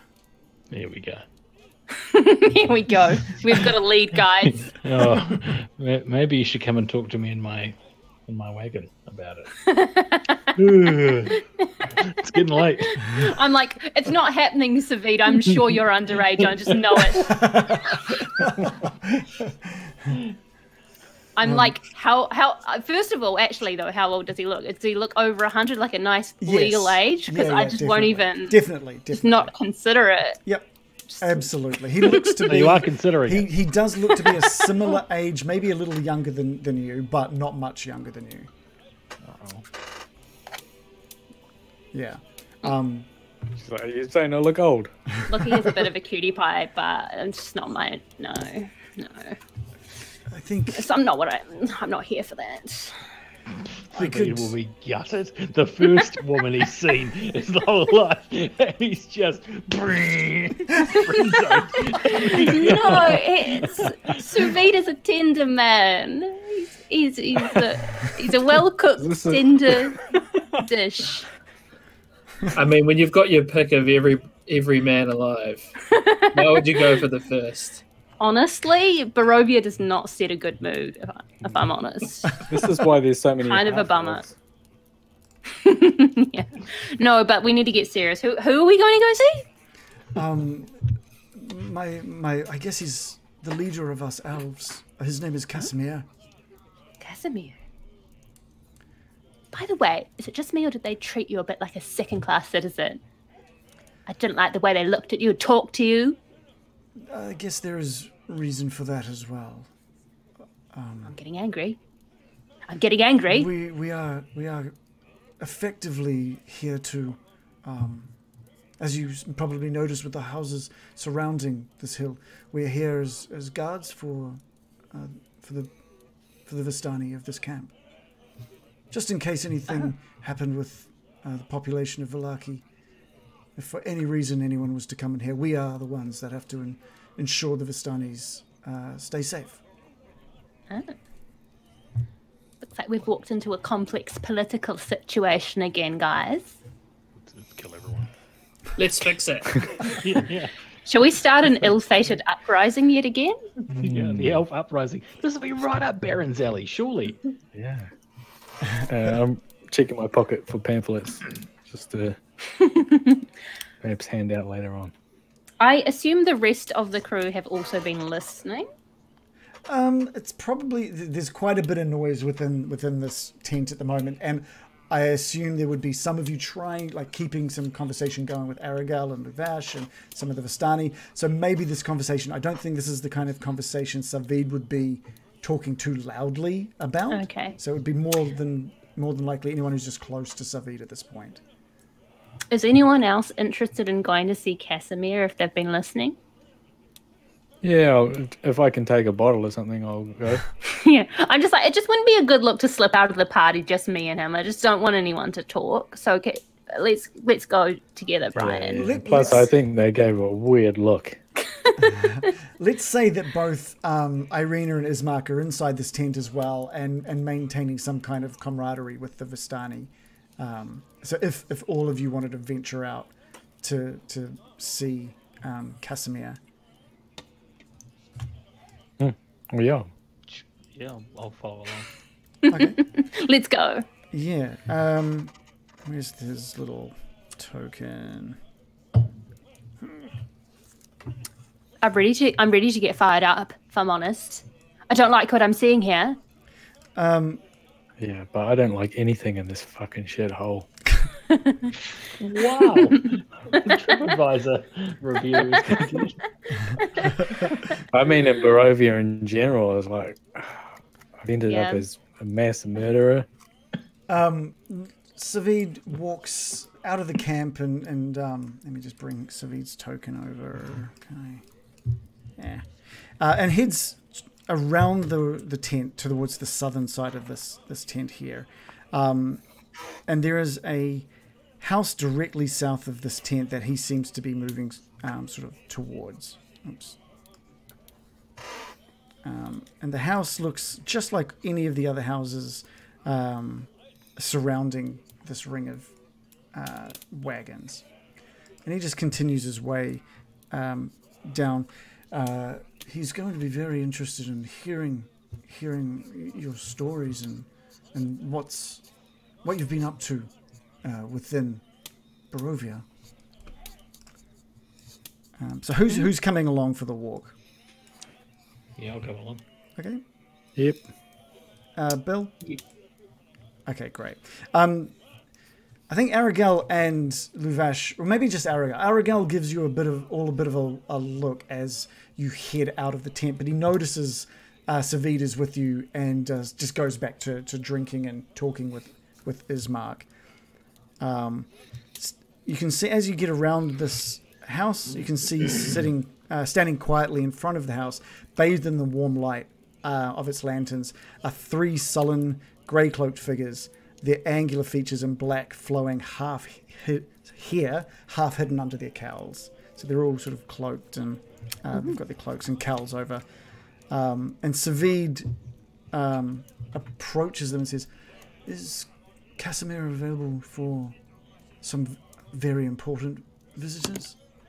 And they nod and step aside, letting Savid into this house. So there's a door on the southern side if you guys wanted to sort of make your way in.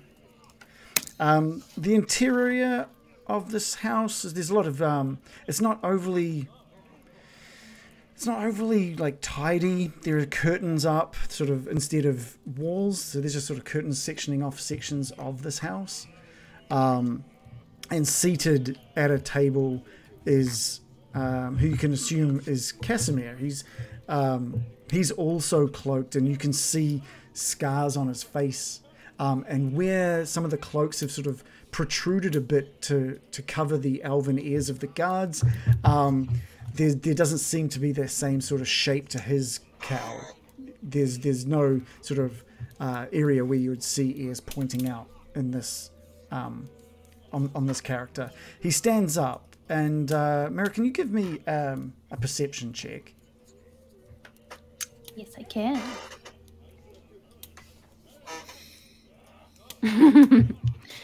Please hold.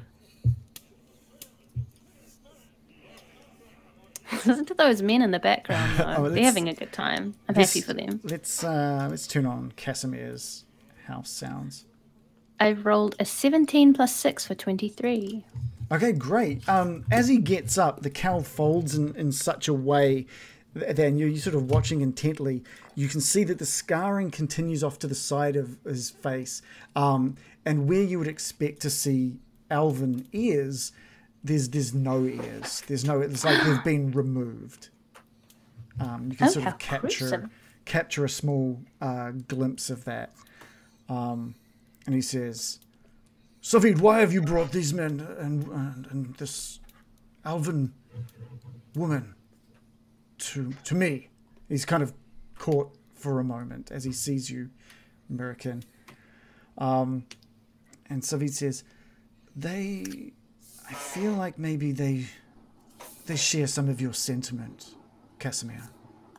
I might leave them in your company and head back before... just to allay any suspicion.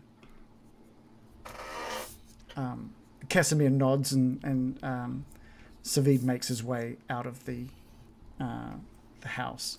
And Casimir gestures towards his table and says, "Please, take a seat. Let's parlay. Let's talk."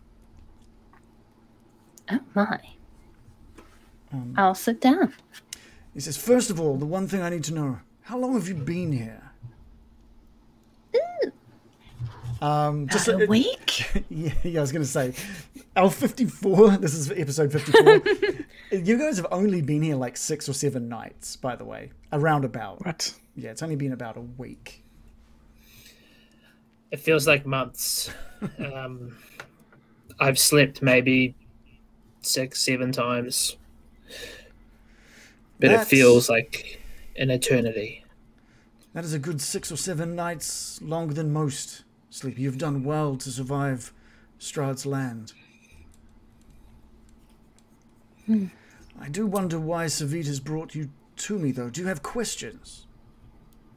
And sitting in front of you is, like Savid, another Dusk Elf.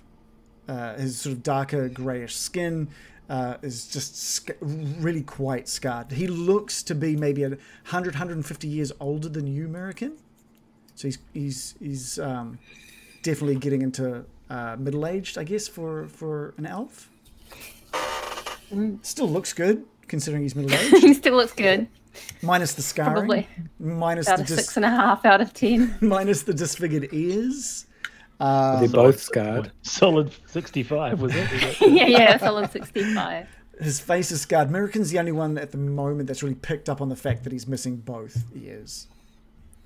Sorry, so both of the Dusk Elves are scarred? No. This is the first one that you've come across that looks to be... Casimir. Yeah, Casimir seems to be is the only one that you've seen with a quite a battle scarred face. Oh, I thought you said there was another person in there. No, just Casimir. Okay. Yeah, I thought that too. Oh, just Casimir. Okay. What do you say? What brings us here? What do we want? Yeah, why has Savid brought you to me? Well, did you have questions? I'm sure you have questions. Yes, we have many questions.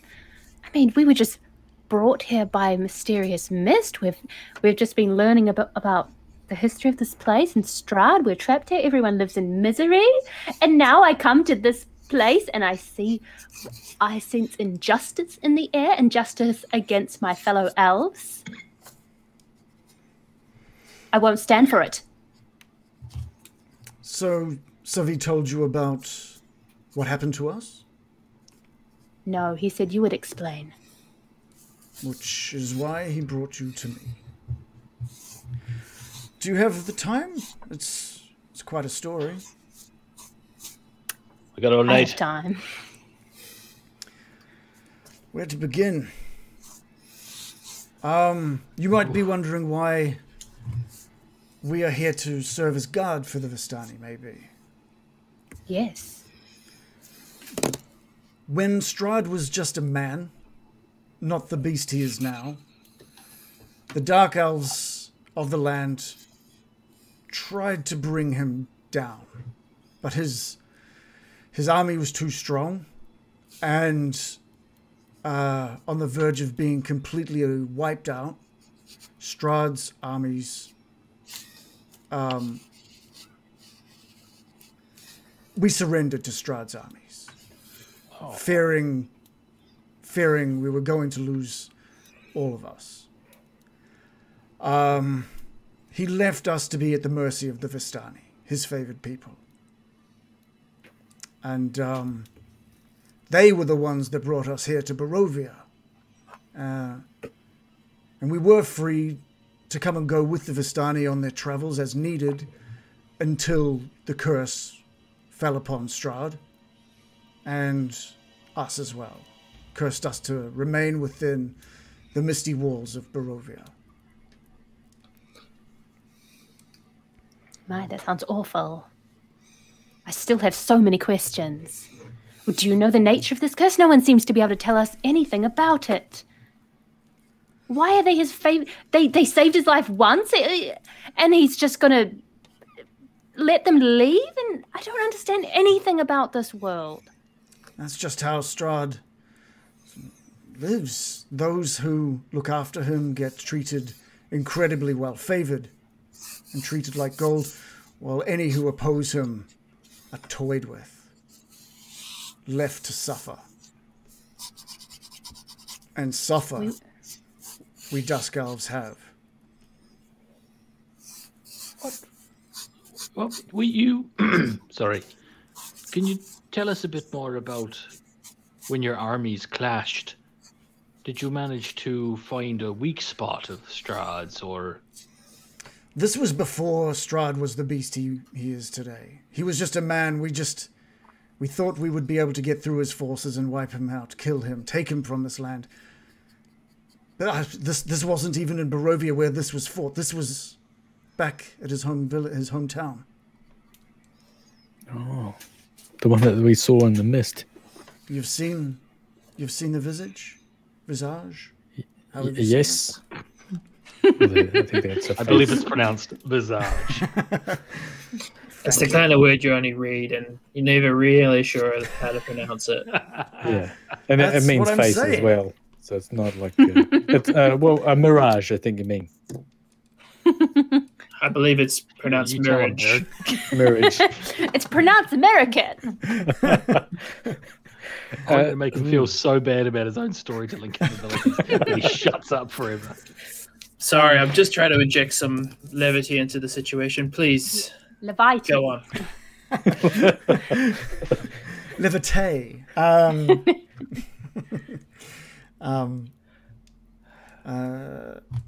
You've probably also noticed maybe the lack of woman here. Yes. Have I?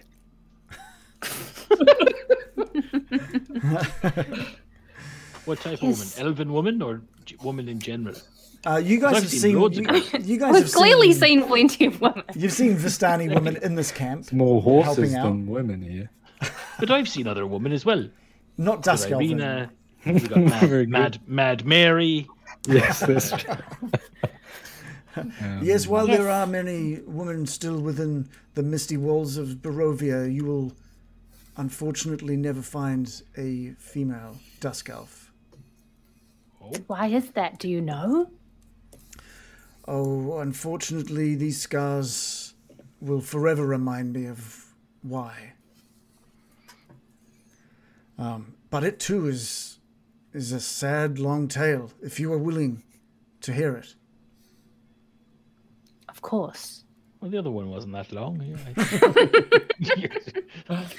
Feel a like little you're bit really- insecure. There's no need to apologize. In your We're here for travels within Barovia, have you heard anything of Strahd's brides? Oh, there we go. You should see the one they're knocking up for him down up at bloody. Where is it? In the mountain. Crits. Crits. Yeah. They're knocking up an absolute banger for him up there. Whoa. There's no smile, no nothing. He's just listening to you. And can you give me an insight roll as well, Morley? Yes.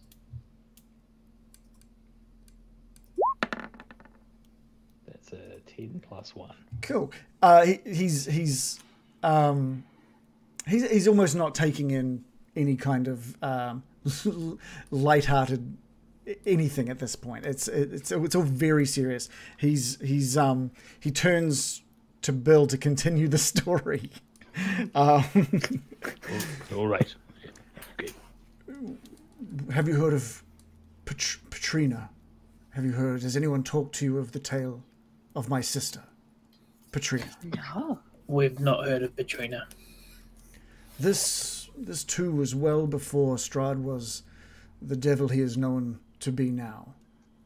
My sister was obsessed with the prince that Strahd von Zarovich was as a mere man, and went knocking on his door to hopefully catch his attention and marry Prince Strahd.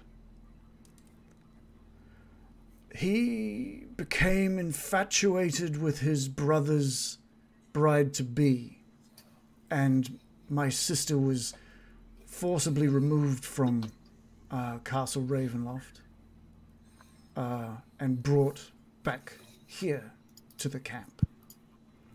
When word of Tatiana's death came out across the lands, and Strahd had become the devil he is now, Patrina became obsessed with not only continuing her obsession with Strahd, but obsessed with the power that he now held, and wanted to get back into Castle Ravenloft with the intent of marrying Strahd.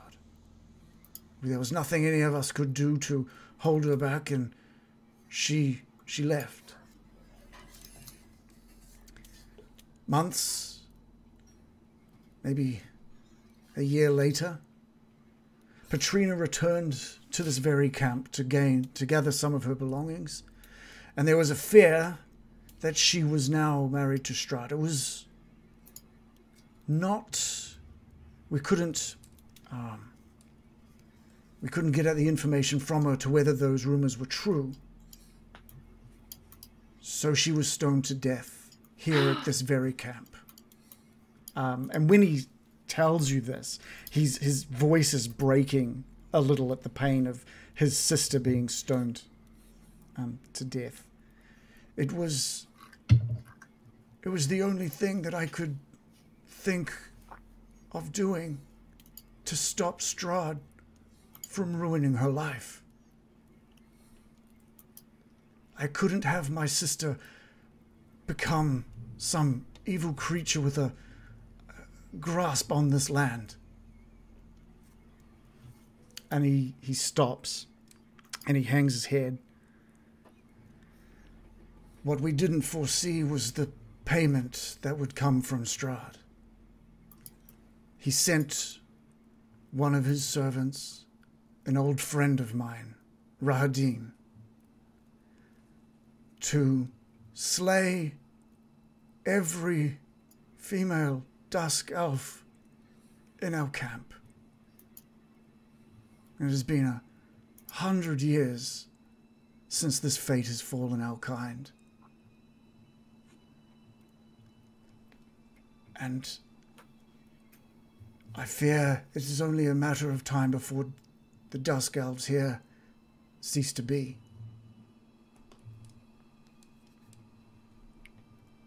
Ooh, that's heavy. There's... He's kind of silenced the room a little bit with that one. And that fine. Was a lot. Let that silence sit. He says, my decision to take her life is a burden I have been carrying ever since, and she still haunts my dreams every night.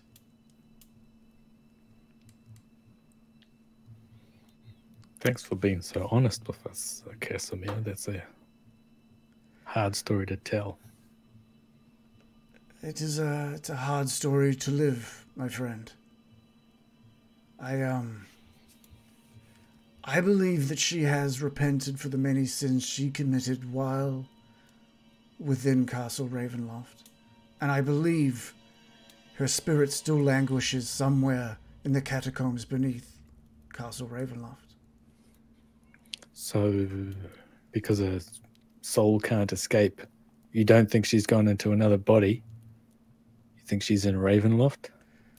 I believe so. She, like I said, she comes to me at night in my dreams. I yearn to free her from Castle Ravenloft and return her to life. Just to see my sister one more time.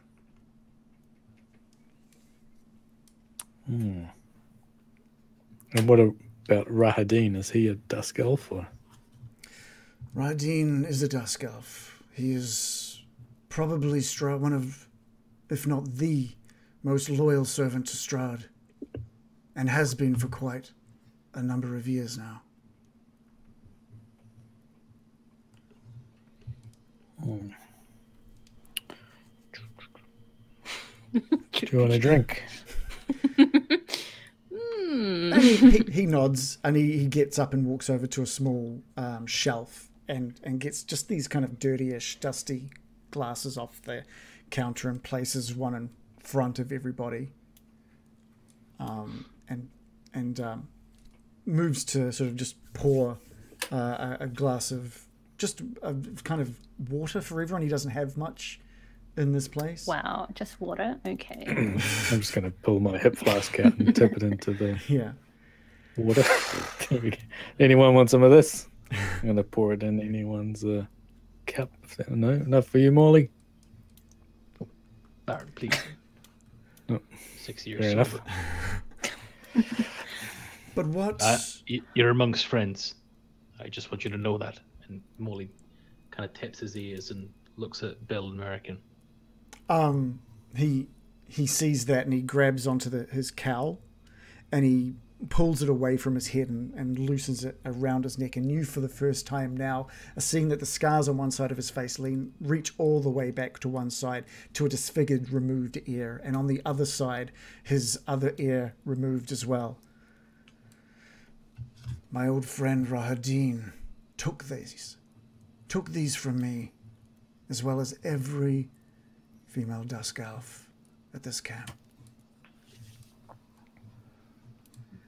I could never forgive Rahadin for what he has done. Well, we wish to right these wrongs. We wish to kill Strahd for what he's done to this place. Kill Strahd. Do the thing that so many have wanted before, but none have succeeded in. You think it's that easy? I never said it would be easy. But we've survived this long, haven't we? We might have a chance, surely. Especially with your help. I have heard whisperings. If destroying Strahd is truly what you are intent on doing, I am amazed that you have survived this long in his world, so maybe there is some hope for you to go through with this. I have heard that the secret to breaking Strahd's pact with the Dark Ones is within the Amber Temple. The Amber Temple? What? I believe that within this temple is what you need to break this curse and free Barovia from his grasp. The first person here that's talked any sense to us. This is incredible. My objective is not to kill Strahd. I feel that he, if it can be done, then that would be life-changing for everyone here. I just want to see my sister returned, and I believe I will find what I need to bring her back to me within the Amber Temple as well. This is the second time someone's mentioned Dark Ones. Who are the Dark Ones? Are they gods? The Dark Ones. What is this pact? The Dark Ones are the ones that Strahd bargained with for his eternal life. He was given the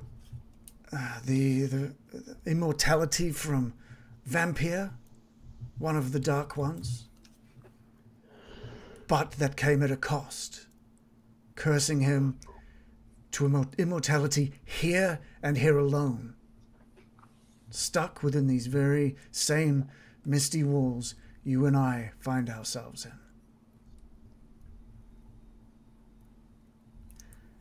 And we'll call it there. We're going to call it there for the night. We finally learned a little bit about Strahd. And an Amber Temple. Yeah. Yeah. Yeah, you learned some big stuff.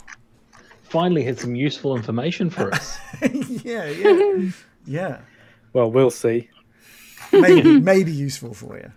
Probably go to the Amber Temple and it's like fucking nothing there. we climb the whole Amber Temple. It's just like, there's nothing there. Yeah.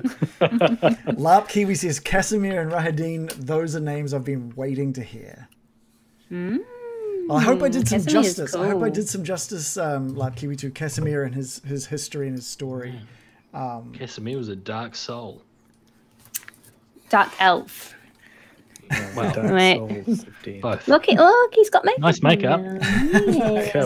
Make him feel better. Kawaii. Yeah, one hell of a story, eh? Yeah. Yeah, Jesus Christ. little bit. Yeah. Dusk, and it's not So a he dark beat elf, his- it's a dusk elf, sorry. So I've been saying He dark beat elf. his own sister to death, or stoned his own sister to death. He Yeah. initiated the camp to stone his sister to death, yeah. Oh, Yep. Yep. Yeah. not ideal. Yeah. So now American probably has a bit of an understanding as to why those guards took such an interest in seeing a female elf. Yeah, that's a little awkward to be the only one in town. Yeah. Yeah. Only female elf in the village. That was I really enjoyed that session, guys. That was great. It's just obviously got very dark towards the end, as it is wont to Yeah. get in Curse of Strahd. I just want to see Sous Vide smile, you know? You know, we can make him smile. I know how you can make him smile. You're like, it's you, Sous Vide. You're the first one I met, and that means that you're the best one. I was not going to go down the road of being like, hey, if you want to help more Dusk Elves, like Side quest. side quest. Could you come back every 9 months, please?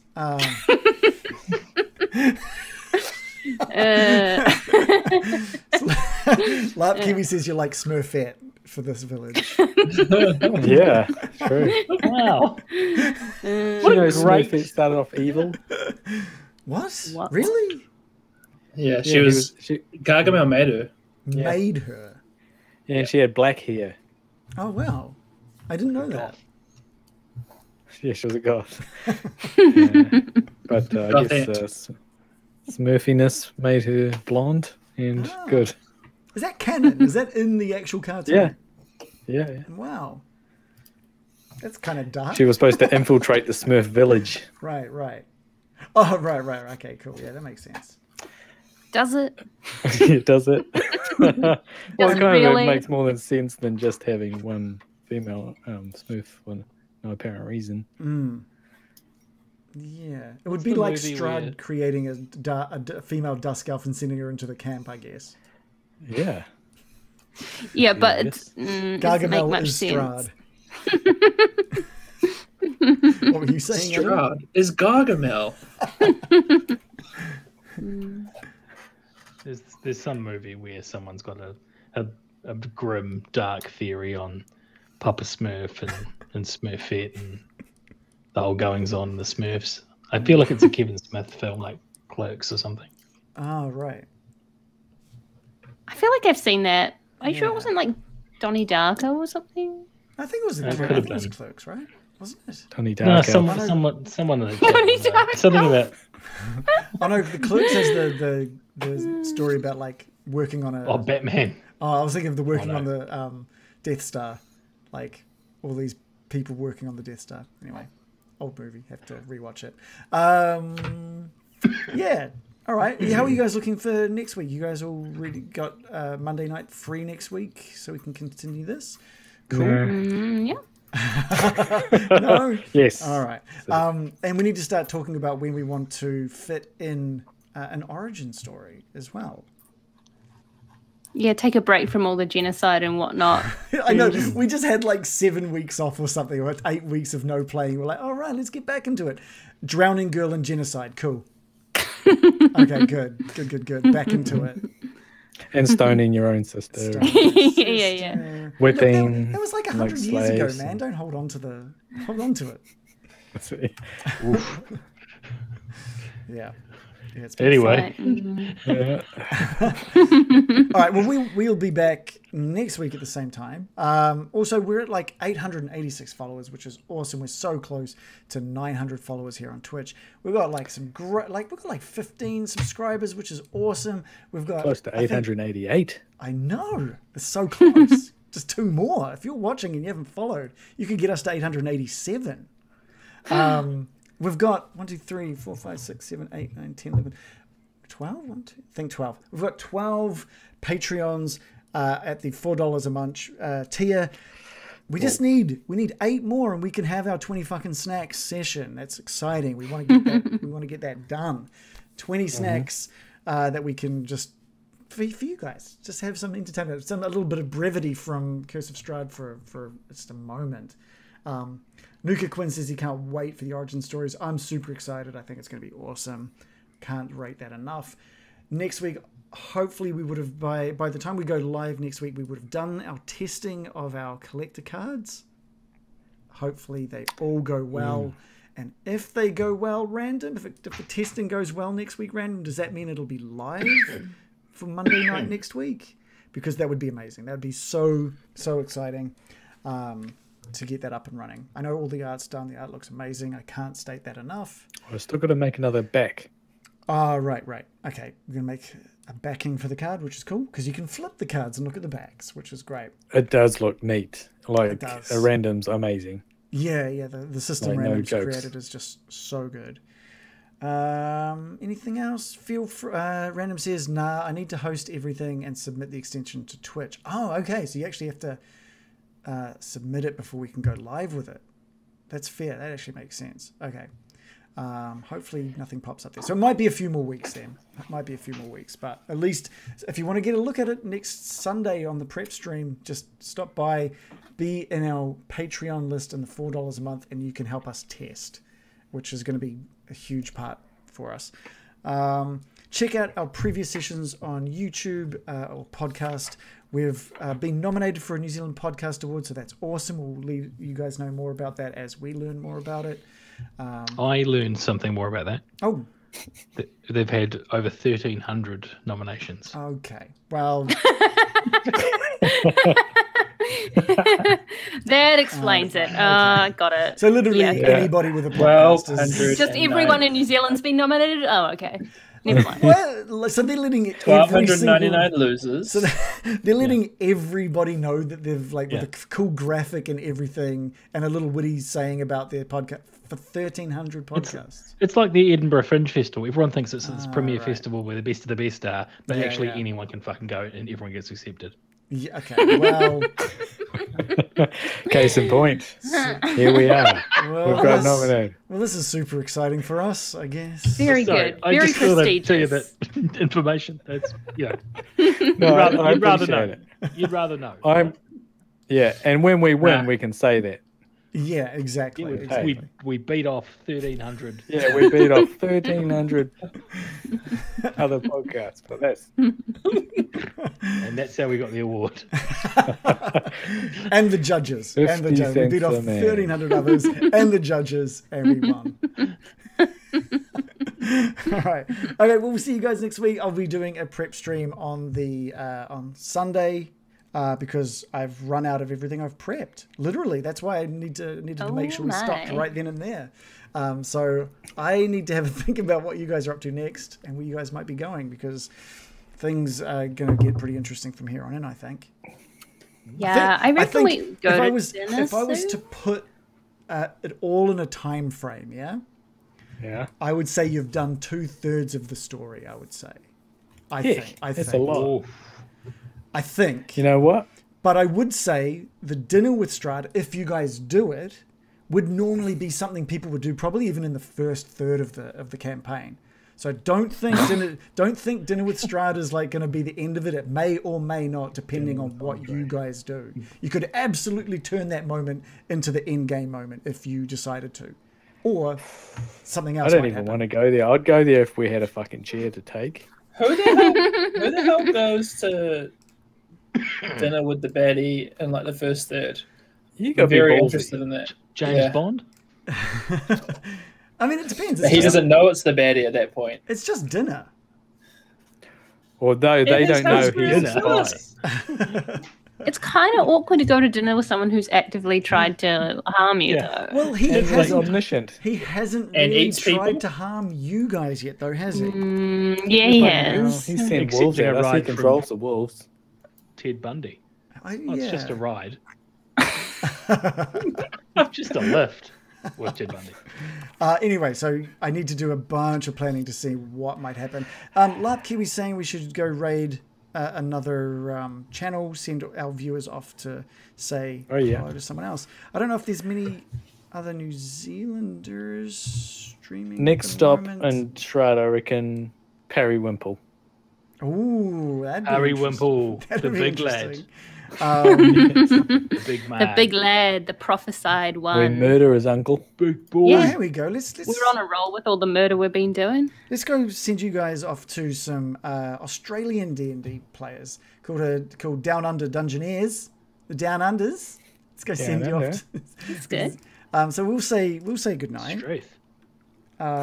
They've got about 12 viewers at the moment. So let's drop you guys off with them. Say hi. Let's throw up some meets beats for them if we've got them. Joe's saying goodnight with the car. Let's just do a close up on that. Oh, that's John. There you go. There's Joe. Wouldn't.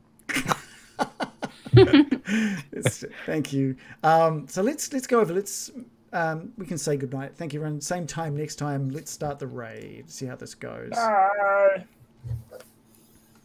Ready to raid in 7 seconds. I think it's a little bit of a countdown. How many 4 people? seconds, 3 You got? seconds. This How is many super people you gonna awkward. This see? is really weird. Okay, and raid now. We're doing it, guys. Thank you. Raid.